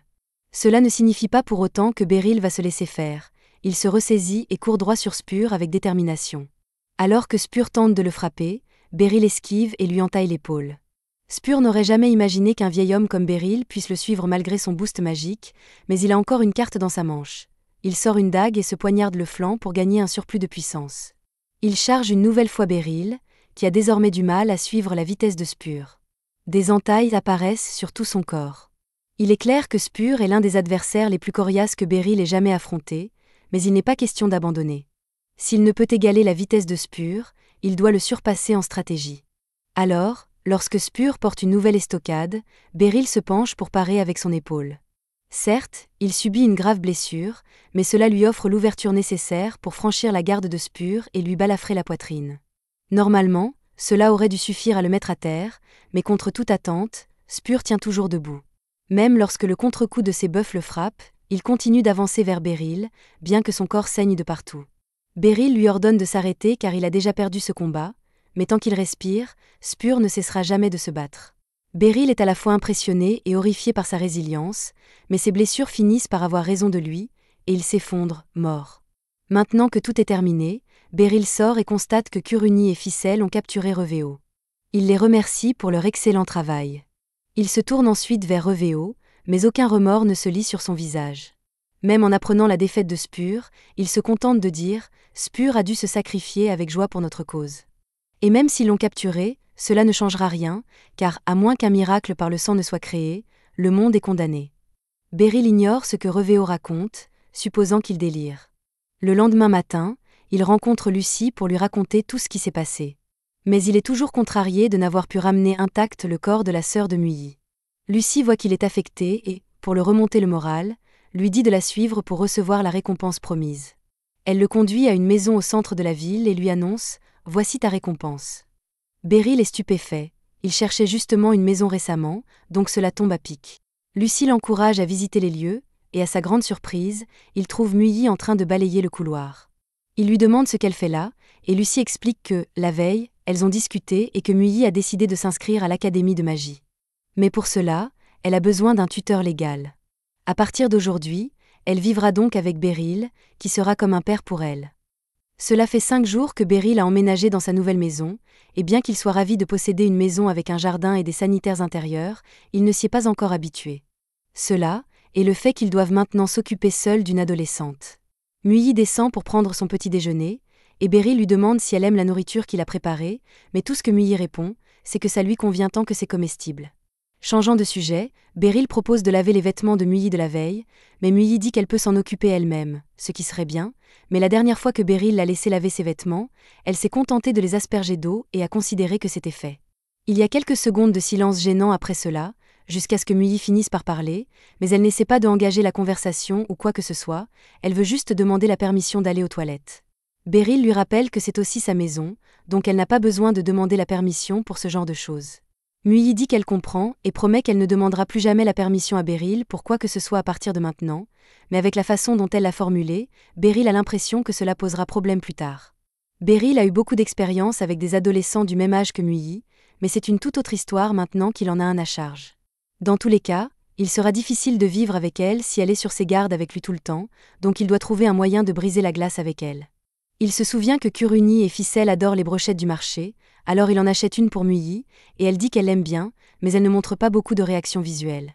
La prochaine étape du plan de Beryl pour créer des liens avec Muyi est d'aller au théâtre avec elle et de voir une pièce. Il demande à Muyi si elle aimerait y aller avec lui, et elle accepte, alors les deux profitent de la pièce, et une fois terminés, ils ont une véritable conversation à son sujet, ce qui est un excellent début pour créer des liens. Le lendemain matin, Muyi sort car c'est son premier jour d'école, et Beryl l'accompagne pour lui apporter un soutien moral.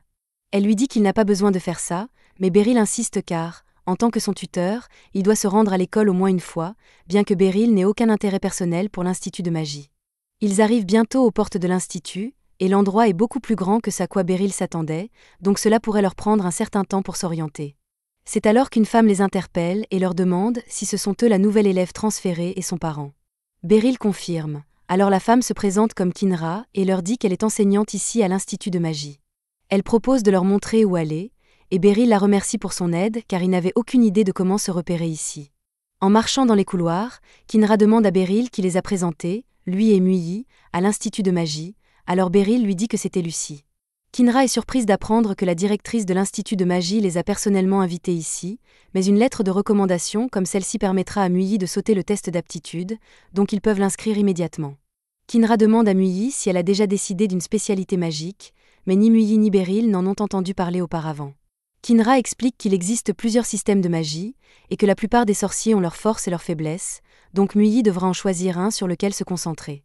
Muyi lui dit que la seule chose qu'elle sait faire est de produire des flammes, alors Kinra pense que la magie offensive serait la meilleure option pour Muyi, mais Beryl est encore un peu confus.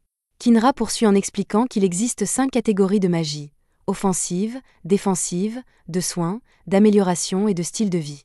Produire des flammes est un type de magie offensive. C'est pourquoi Kinra l'a suggéré à Muyi. Quoi qu'il en soit, maintenant que la spécialité de Muyi a été décidée, Kinra lui demande si elle souhaite rester dans les dortoirs de l'Institut ou non. Beryl et Muyi ne savaient même pas qu'il y avait des dortoirs, alors Kinra leur demande s'ils veulent faire une visite, et ils acceptent. Kinra conduit Beryl et Muyi vers les dortoirs féminins, et cet endroit est immense.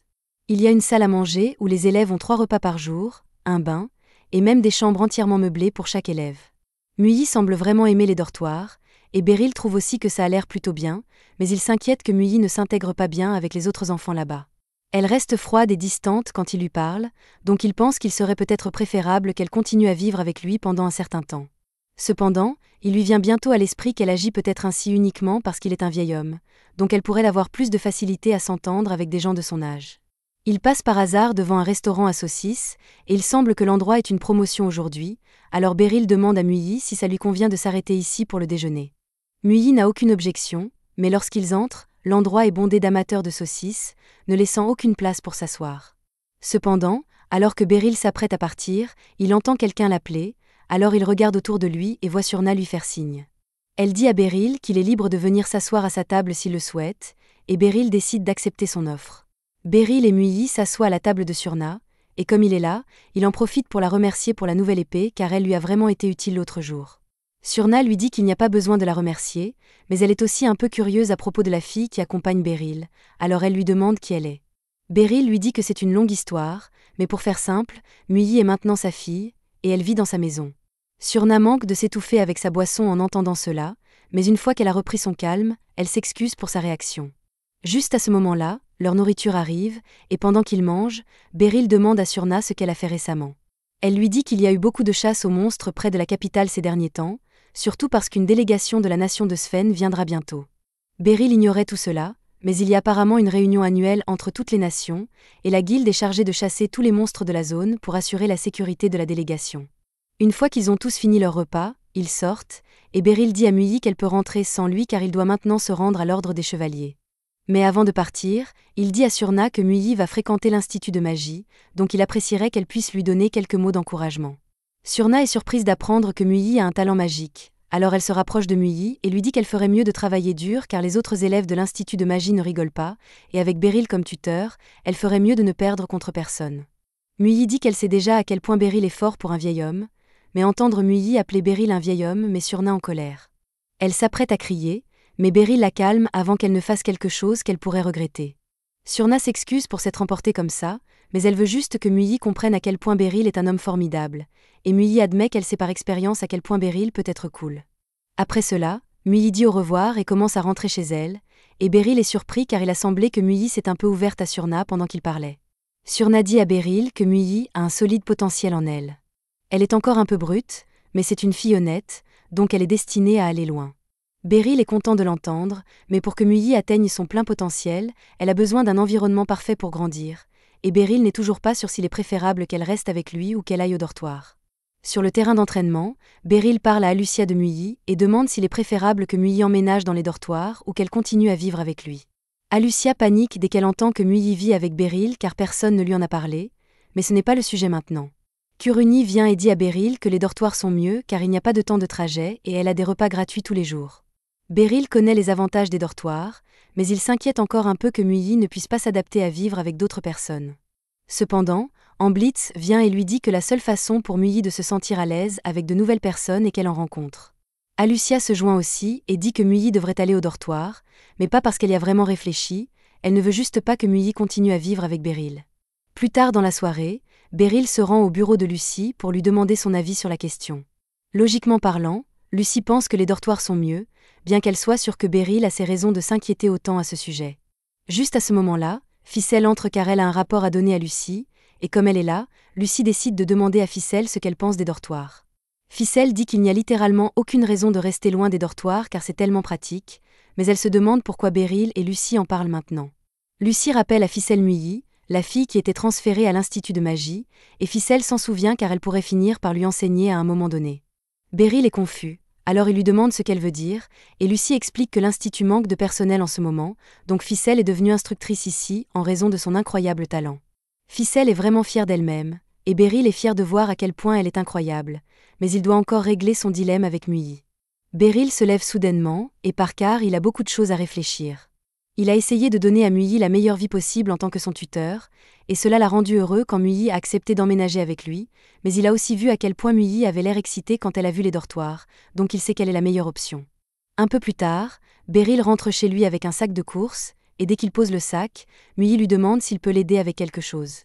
Elle entend un bruit étrange venant de la commode depuis un moment maintenant, et elle ne sait pas ce que c'est. Beryl décide de jeter un coup d'œil, donc il se baisse pour voir s'il peut aussi entendre le bruit, et il y a définitivement quelque chose là. Il soulève la commode et la déplace pour voir ce qui cause le bruit, et à sa surprise, il trouve un trou dans le mur. Quelques secondes plus tard, quelques rats sortent, et Muilly ne semble pas trop dérangée car elle a vécu toute sa vie dans des bâtiments infestés de rats, mais Beryl, quant à lui, passe en mode combat et se prépare à expulser les rats de l'existence. Il parvient à en chasser un par la porte, mais les deux autres élaborent une stratégie et courent sous la table pour que Beryl ne puisse pas les atteindre avec un balai. Beryl est obligé de s'adapter, donc il enlève sa chemise et essaie de l'utiliser pour attraper les rats, mais il continue à l'éviter à chaque fois. Finalement, Beryl en a assez et renverse carrément la table, et il parvient à écraser un rat en dessous, mais il en reste encore un à gérer. Il le suit dans la salle de bain, et il court autour de la baignoire, donc il essaie de l'attraper avec ses mains. Beryl n'aurait aucun problème à l'attraper s'il s'agissait d'une personne, mais il ne comprend pas comment pensent les rats, donc il continue juste à essayer de l'attraper. Cependant, le rat continue à le distancer et parvient même à courir sur le bras de Beryl pour l'éviter. Cependant, avant qu'il ne puisse s'échapper, Muilly bloque le chemin du rat avec une petite flamme. Cela effraie suffisamment le rat pour qu'il saute en arrière, et cette ouverture était plus que suffisante pour que Beryl l'attrape en l'air. Avec cela, le dernier rat a été attrapé, mais Beryl est surpris que Muilly se soit donné la peine de l'aider même si elle est habituée au rat. Après cela, Beryl obtient une boule répulsive à rat auprès d'un de leurs voisins pour que les rats ne reviennent pas, puis retourne dans la cuisine pour commencer à préparer le dîner. Il commence à réaliser que Muilly n'est peut-être pas aussi froide qu'il le pensait au départ. Elle est venue lui demander de l'aide quand elle a entendu un bruit étrange, et elle l'a même aidé à attraper le rat, bien qu'elle ait dit que cela ne la dérangeait pas. Si elle peut travailler avec d'autres personnes comme ça, alors peut-être qu'il n'a pas besoin de s'inquiéter qu'elle vive dans les dortoirs. Juste à ce moment-là, Muilly entre dans la cuisine, donc Beryl lui dit qu'elle devra attendre un peu plus longtemps avant que le dîner soit prêt. Cependant, Muilly dit qu'elle veut en fait aider Beryl à préparer la nourriture, et cela rend Beryl heureux car cela signifie qu'elle se réchauffe vraiment avec lui. Un peu plus tard, Muilly et Beryl s'assoient pour dîner, et Beryl la remercie pour son aide. Elle lui dit que ce n'est pas un problème, mais elle prévoit d'améliorer ses compétences culinaires pour pouvoir bientôt préparer le dîner toute seule. Beryl est un peu confus puisque les dortoirs lui fourniraient des repas, mais Muilly lui dit qu'elle ne veut pas rester dans les dortoirs, elle préfère rester avec Beryl et faire la navette depuis ici. Beryl essaie de la convaincre que les dortoirs seraient mieux, mais Muilly a déjà pris sa décision. Beryl la gâte toujours avec tant de gentillesse, et elle aimerait lui rendre l'appareil, donc elle veut l'aider autant que possible. Beryl est touché d'apprendre que Muilly tient vraiment à lui, donc il accepte de la laisser rester ici si c'est ce qu'elle veut vraiment. Quelques jours passent, et une fois l'entraînement terminé, Alucia s'approche de Beryl car elle a quelque chose à lui dire. Il faut qu'il s'achète de nouveaux vêtements. Une délégation du royaume de Sven arrivera dans quelques jours, et l'ordre des chevaliers a été chargé de garder les officiels de Sven pendant la durée de la délégation. Beryl suppose que les dirigeants de l'église de Sven viendront, et il craint d'avoir affaire à d'autres personnes comme Revio. Mais Amblitz lui explique que les délégations sont généralement organisées par des politiciens de haut rang et les familles royales des deux nations. Cela dit, Alucia envisage de faire rencontrer Beryl avec les familles royales des deux pays. Kuruni et Amblitz pensent que c'est une excellente idée car Beryl sera connu dans plusieurs pays, mais Beryl pense que rencontrer la famille royale est un peu au-dessus de ses moyens. Cependant, Alucia lui rappelle qu'il est un instructeur spécial qui a été engagé avec le sceau d'approbation de la famille royale, et qu'il doit donc les rencontrer tôt ou tard. Et s'il doit rencontrer des membres de la famille royale, sa tenue habituelle ne suffira pas.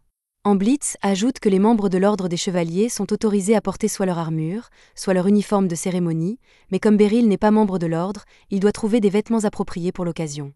Beryl comprend ce qu'ils veulent dire, et il dit qu'il peut aller faire du shopping pour une tenue de cérémonie quand il en aura le temps. Mais Alucia refuse de le laisser y aller seul, en partie parce qu'elle n'a pas encore eu l'occasion de sortir avec Beryl. Elle invente donc une excuse pour expliquer que Beryl ne connaît pas les boutiques de vêtements de la capitale et qu'il est donc très important qu'elle accompagne. Beryl dit qu'il est d'accord pour qu'elle vienne avec lui, et Alucia est heureuse de pouvoir enfin passer un peu de temps avec Beryl. Elle lui donne rendez-vous demain après-midi, mais en attendant, elle a du travail à faire. Alors qu'Alucia s'en va, Kuruni demande à Amblitz s'il a remarqué qu'Alucia était très agressive à l'idée d'aller faire du shopping avec Beryl. Amblitz suppose qu'elle se soucie beaucoup de l'image de Beryl puisqu'il est son maître, mais Kuruni pense que c'est beaucoup plus profond que cela. Plus tard dans la journée, Beryl rentre chez lui et Muyi lui dit qu'un paquet a été livré plus tôt dans la journée. Beryl lit le mot qui se trouve au recto, et il s'agit d'un message de remerciement de la part d'Ibrois. Il voulait faire un cadeau à Beryl pour lui montrer qu'il appréciait son aide, et il a donc envoyé un tas de vêtements pour Muyi. Muyi ne pense pas que toutes ces tenues froufroutantes lui conviendraient, mais Beryl dit qu'il y a sûrement de bonnes robes ici, et qu'elle pourra choisir celles qui lui plaisent plus tard. Pour l'instant, il est temps pour elle de dîner, alors elles s'assoient toutes les deux et commencent à manger. Pendant qu'ils dînent, Beryl dit à Muyi qu'il va bientôt devoir garder des personnes importantes au travail et qu'il doit s'acheter des vêtements appropriés. Muyi se souvient avoir rencontré Alucia, la fille aux cheveux argentés, et lorsque Beryl lui demande si elle aimerait se joindre à lui et à Alucia pour faire les courses, Muyi lui dit non. Il n'est pas nécessaire d'être un génie pour comprendre qu'Alucia veut que ce soit un rendez-vous, et Muyi ne veut pas s'en mêler. Le lendemain, Beryl rencontre Alucia comme prévu, mais c'est la première fois qu'il voit Alucia dans ses vêtements normaux, et il est un peu étonné de voir à quel point elle est belle. Alucia le remercie pour le compliment, et elle est heureuse que Beryl ait remarqué sa tenue, mais ils doivent vraiment partir. Alors qu'ils partent tous les deux, Kuruni et Amblitz surgissent du coin de la rue. Kuruni connaît le magasin où Alucia va emmener Beryl, elle a donc déjà tracé un itinéraire pour qu'elle et Amblitz puissent les espionner sans se faire prendre. Amblitz la traite d'effrontée pour avoir ainsi envahi la vie privée de Beryl et d'Alucia, mais elle lui fait remarquer qu'il est tout aussi coupable qu'elle puisqu'il est venu avec elle. Alucia l'emmène dans l'un de ses magasins de vêtements préférés, mais Beryl est un peu mal à l'aise parce qu'il ne correspond pas à l'aura haut de gamme du magasin. Lorsqu'Alucia entre, le gérant la salue par son nom et lui demande s'il peut faire quelque chose pour elle. Alucia lui dit qu'elle veut juste jeter un coup d'œil, et le gérant lui dit qu'elle est libre de le faire, et que s'il y a quelque chose qui lui plaît, il sera là pour l'aider. Beryl pense que la gérante est très serviable, mais il ne sait même pas par où commencer à chercher vu le nombre de vêtements qu'il y a ici. Il n'a pas non plus confiance en son sens de la mode et décide donc de laisser Alucia s'occuper des achats. Mais lorsqu'elle choisit enfin quelque chose, Beryl se rend compte que son sens de la mode est pire que le sien.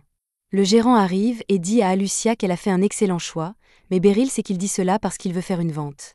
S'il devait porter cette tenue à la délégation, il ne pourrait jamais l'oublier, alors il dit poliment qu'il aimerait continuer à regarder avant de prendre une décision. Beryl s'est rendu compte que s'il laissait Alucia faire les courses, il finirait par avoir l'air désordonné, il doit donc prendre des initiatives. Il regarde le magasin et repère un costume dans le fond, qui semble lui convenir. Alucia dit qu'elle ne l'aime pas parce qu'il n'a pas de fioritures, mais un costume simple est exactement ce que Beryl veut, et en plus, il a l'air d'être très confortable. Alucia n'est toujours pas d'accord avec le choix de Beryl, mais c'est son choix, alors s'il dit qu'il l'aime, c'est tout. Elle demande au gérant de leur garder ce costume, car ils aimeraient aller voir quelques autres magasins avant de prendre leur décision. Personnellement, Beryl serait plus qu'heureuse du costume qu'il vient de choisir, mais comme Alucia se met en quatre pour l'aider à faire ses achats, il ne peut pas ignorer son avis. Ils quittent tous les deux le magasin, et Alucia demande à Beryl s'il aimerait s'arrêter au restaurant pour déjeuner avant de poursuivre leurs achats. Pendant ce temps, Kuruni et Amblitz les espionnent toujours, et Kuruni s'intéresse de près au rendez-vous d'Alucia. Alucia conduit Beryl à son restaurant préféré dans cette partie de la ville, un peu trop chic au goût de Beryl, mais il est prêt à essayer de nouvelles choses. Peu après, leur repas arrive, et tout se passe exactement comme Alucia l'avait prévu. Faire du shopping puis déjeuner dans un restaurant chic, c'est un rendez-vous officiel, alors elle est folle d'excitation. Pendant ce temps, Kuruni et Amblitz sont assis à une table voisine, et ils sont tous deux surpris car ils n'ont jamais vu Alucia aussi heureuse.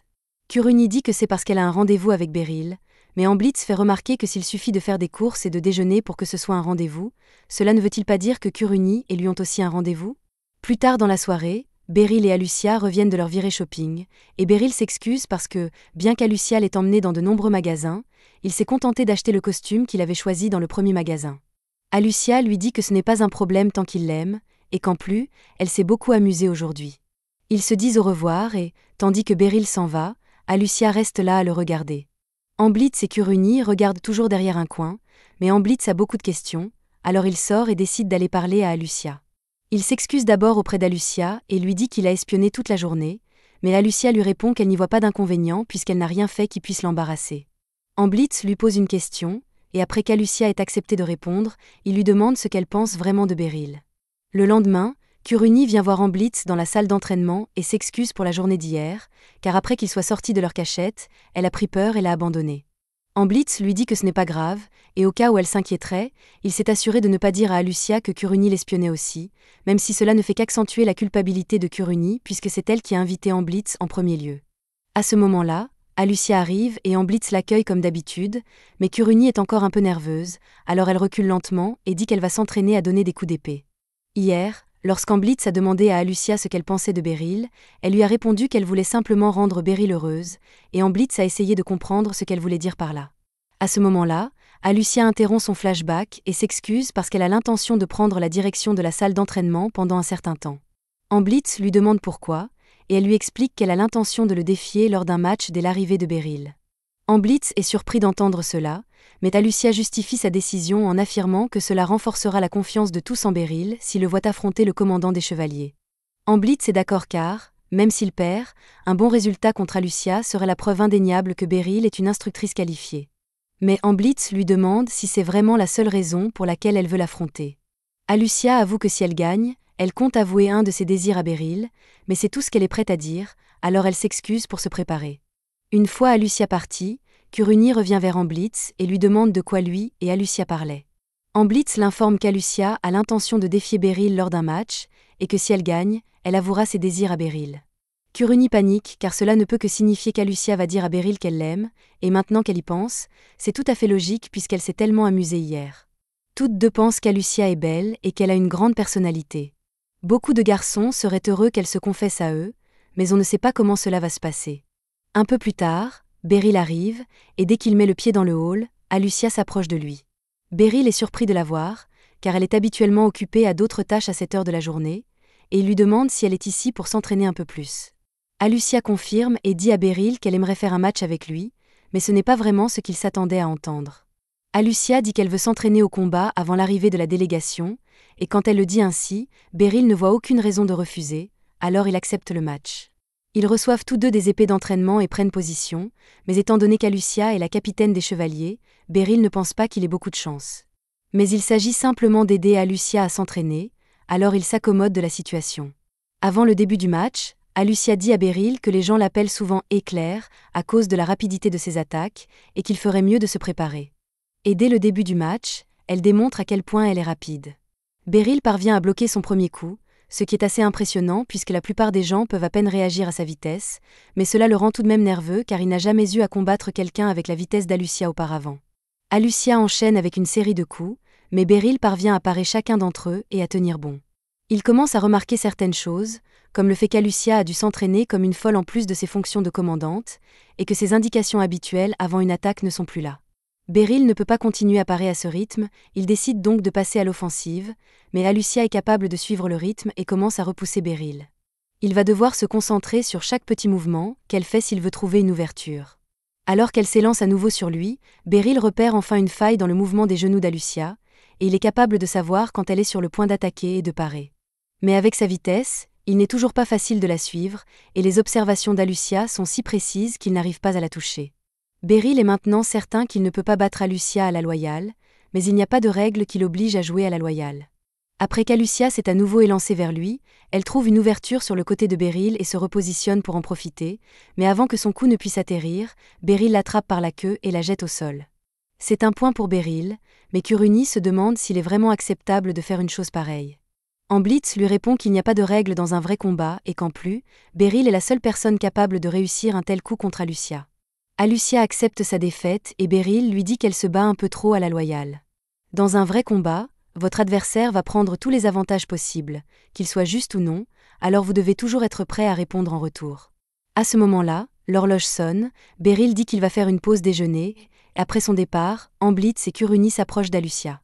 Kuruni a trouvé le match formidable, mais elle veut savoir si Alucia allait vraiment dire à Beryl ce qu'elle ressent pour lui si elle avait gagné. Alucia se montre confuse et dit à Kuruni qu'elle allait juste demander à Beryl d'aller faire du shopping avec elle. Kuruni se sent alors stupide d'avoir pensé qu'Alucia était amoureuse de Beryl, et elle s'en va, embarrassée. Cependant, une fois Kuruni partie, Amblitz lui pose la même question et elle admet qu'elle voulait se confesser à Beryl. Elle souhaite plus que tout que Beryl soit heureux, et ce serait formidable si elle pouvait être celle qui le rendrait heureux, mais elle est aussi d'accord pour que ce soit quelqu'un d'autre si les choses ne marchent pas pour elle. Plus tard dans la nuit, Beryl est de retour à la maison, et il raconte à Muyi son match contre Alucia et comment il a eu du mal à tenir le coup. Il admet que c'était génial de voir son élève faire autant d'efforts pour se battre contre lui, mais d'après ce qu'il entend, Muyi pense que c'était plus qu'un simple match pour elle. Muyi est sur le point de dire à Beryl qu'il semble qu'Alucia soit amoureuse de lui, mais il la coupe au milieu de sa phrase. Il sait ce qu'elle allait dire, mais il préfère ne pas l'entendre parce qu'Alucia est son élève et qu'il y a une grande différence d'âge entre eux. Le lendemain, Muyi rentre tard de l'orientation scolaire, alors Beryl a préparé le dîner pour elle et s'est déjà servi une bonne tasse de bière. Muyi lui demande s'il apprécie vraiment autant la bière, et Beryl répond qu'il n'y a pas de meilleure façon pour lui de se détendre après une longue journée que de boire de la bière dans sa tasse préférée. Muyi fait remarquer que la tasse de Beryl a un éclat, mais il dit que ce n'est pas grave puisqu'il peut toujours boire dedans. Plus important encore, il a remarqué que Muyi a rapporté un sac à la maison, alors il lui demande ce qu'il contient. Muyi l'ouvre pour lui montrer ce qu'elle a reçu. L'Institut lui a donné son nouvel uniforme et quelques manuels de magie de base, bien que les livres soient en prêt, donc elle devra les rendre un jour, et elle doit faire attention à ne pas les salir. Beryl est fière d'elle car, dans quelques jours, Muyi sera officiellement une étudiante de l'Institut de magie. Elle a déjà son uniforme et ses livres, mais Beryl se souvient de sa visite à l'Institut et réalise que les étudiants avaient tous des sacs d'école. Il demande à Muyi si l'école a mentionné qu'il lui fournirait un sac, mais comme elle n'en a pas reçu, elle suppose que ce n'est pas inclus dans le package de départ. Elle dit à Beryl de ne pas s'inquiéter car elle peut simplement utiliser son sac, mais Beryl refuse d'accepter cela. Il insiste pour que Muyi ait un sac approprié avant son premier jour d'école. Et bien qu'elle ne se soucie pas vraiment du type de sac qu'elle utilise, elle apprécie l'attention de Beryl. Le lendemain, Surna est appelée dans le bureau du maître de guilde car il a une requête pour elle. Surna lit le rapport, et Megan explique qu'un groupe d'aventuriers de Ramplatine a trouvé le monstre et l'a coincé dans la forêt près de la capitale. Mais la guilde n'a pas encore pris de mesures décisives car ils ne sont pas sûrs d'avoir les forces nécessaires pour le maîtriser. Le maître de guilde demande à Surna si elle serait prête à aller sur place pour aider, mais Surna lui dit que sa force seule ne fera pas beaucoup de différence contre une telle menace. C'est alors qu'on frappe à la porte, et on informe Surna que quelqu'un est venu la chercher. Ailleurs dans la ville, Beryl vient de trouver une bonne boutique de sacs, alors il entre, mais il réalise qu'il n'a aucune idée du type de sac que Muyi aimerait. Le propriétaire voit que Beryl est perplexe, alors il vient lui demander s'il peut l'aider. Beryl lui dit qu'il cherche un sac d'école, et le propriétaire déduit rapidement que si Beryl cherche un sac d'école à cette période de l'année, alors son enfant doit être transféré à l'Institut magique. Beryl lui dit qu'il a raison, alors le propriétaire lui montre une collection de sacs populaires parmi les étudiants de l'Institut de magie. C'est exactement ce que Beryl espérait trouver, alors il prend un des sacs et dit qu'il aimerait l'acheter. Cependant, le propriétaire lui annonce alors que le sac coûte 95 000 DAC, et Beryl est tellement choqué qu'il ne sait pas quoi dire. Le propriétaire n'essaie pas de l'arnaquer ou quoi que ce soit, ce sac est simplement fait en cuir de Salura importé, donc il est de très haute qualité. Il propose même à Beryl des options moins chères si le sac en Salura dépasse son budget, mais tous les sacs moins chers ont l'air vraiment bon marché, ce qui est logique, je suppose. Beryl finit par quitter le magasin sans acheter de sac, car il n'a pas pu prendre de décision. Tous les bons sacs sont vraiment chers, et bien que Beryl puisse se le permettre actuellement avec ce qu'il gagne auprès de l'ordre des chevaliers, rien ne garantit que les choses resteront ainsi. Il veut économiser autant d'argent que possible pour l'avenir de Muyi, donc il ne peut pas puiser dans ses économies pour un sac. Cependant, il veut toujours que Muyi ait un beau sac pour l'école, donc il doit trouver un moyen de gagner un peu plus d'argent.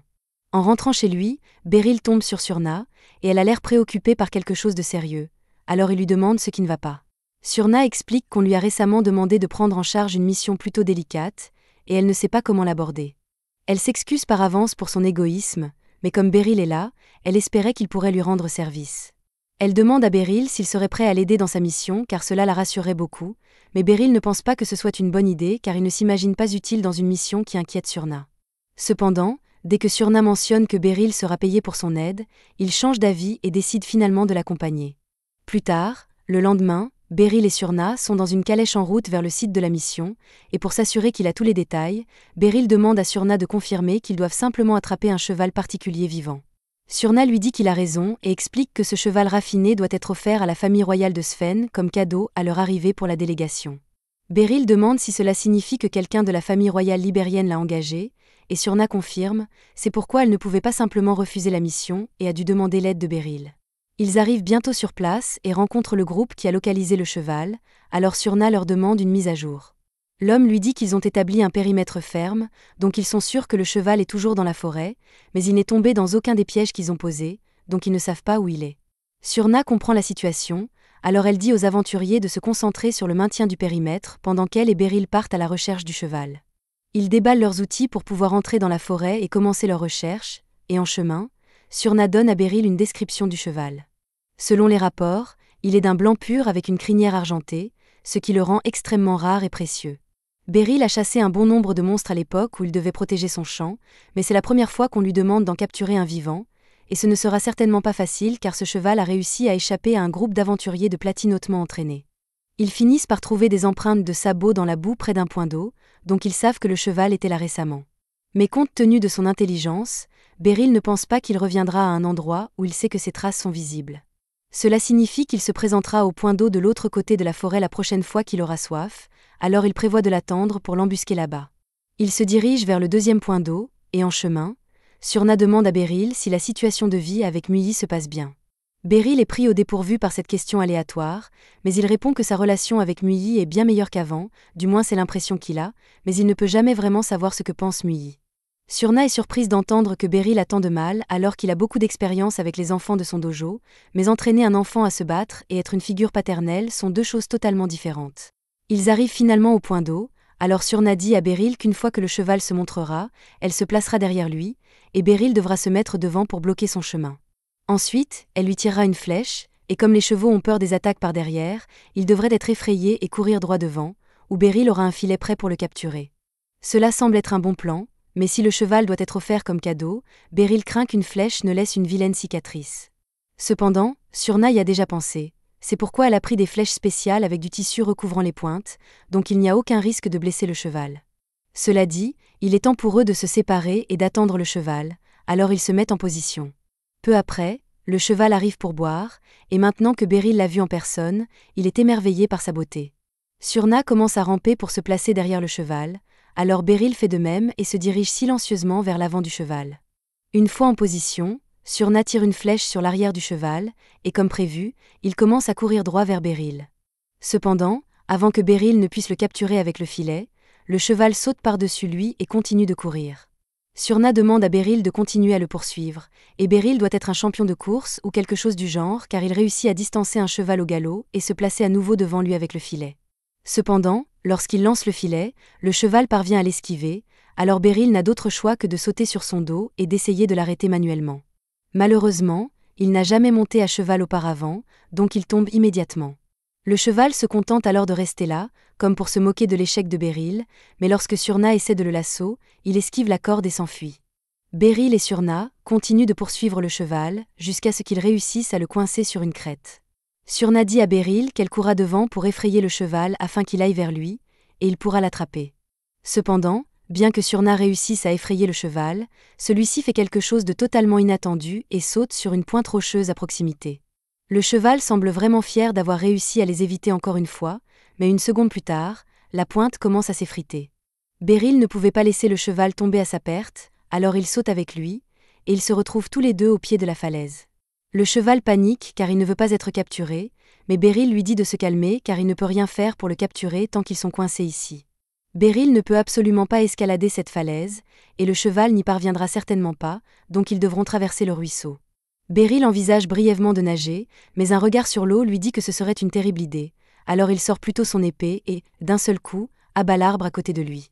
Maintenant, lui et le cheval peuvent traverser en sécurité, et le cheval semble comprendre que Beryl l'aide, alors il le suit paisiblement. Alors qu'il traverse le pont improvisé, Beryl perd pied et manque de tomber dans le ruisseau, mais le cheval le rattrape à temps.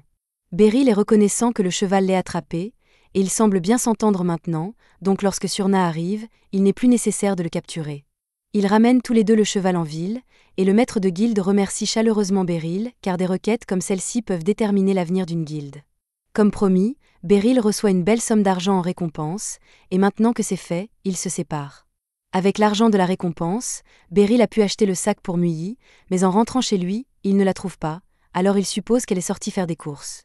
Quelques instants plus tard, Muyi revient, et elle est choquée de voir que Beryl lui a vraiment acheté un sac. Elle lui avait dit qu'elle n'en avait pas besoin, mais avoir un beau sac à elle est vraiment cool. Muyi le remercie pour le cadeau, et lui dit qu'elle a aussi un cadeau pour lui. Elle montre à Beryl qu'elle lui a acheté une nouvelle tasse en céramique pour remplacer celle qui était ébréchée, et pour être claire, elle lui dit qu'elle ne l'a pas volée. Elle a obtenu un emploi grâce à Surna et a travaillé dur pour gagner assez d'argent pour l'acheter. Et après avoir entendu cela, Beryl comprend soudain pourquoi Surna parlait autant de Muyi aujourd'hui. Elle dit à Beryl de l'essayer, et à sa grande surprise, sa bière a un goût complètement différent par rapport à quand il utilisait sa tasse en bois. Muyi a entendu dire que la bière a bien meilleur goût lorsqu'on la boit dans une tasse en céramique, et elle sait à quel point Beryl apprécie sa bière. Elle a pensé que ce serait bien s'il pouvait apprécier encore plus sa bière, alors elle a lavé des plats pendant quelques jours pour se l'offrir, et Beryl est tellement touché par l'attention de Muyi qu'il en a les larmes aux yeux. Le lendemain matin, c'est le premier jour d'école de Muyi, et après s'être préparés, elle et Beryl sortent. Muyi dit à Beryl qu'il n'avait pas besoin de l'accompagner, mais c'est son premier jour d'école, alors il voulait juste lui dire au revoir. La calèche de l'école arrive bientôt, alors Muyi monte dedans, et Beryl lui dit de passer une bonne journée. Beryl se rend au travail au dojo, et Kuruni remarque qu'il semble plus heureux que d'habitude aujourd'hui, alors elle lui demande si quelque chose de bien s'est passé. C'est alors qu'Alucia arrive, et elle a quelque chose à demander à Beryl.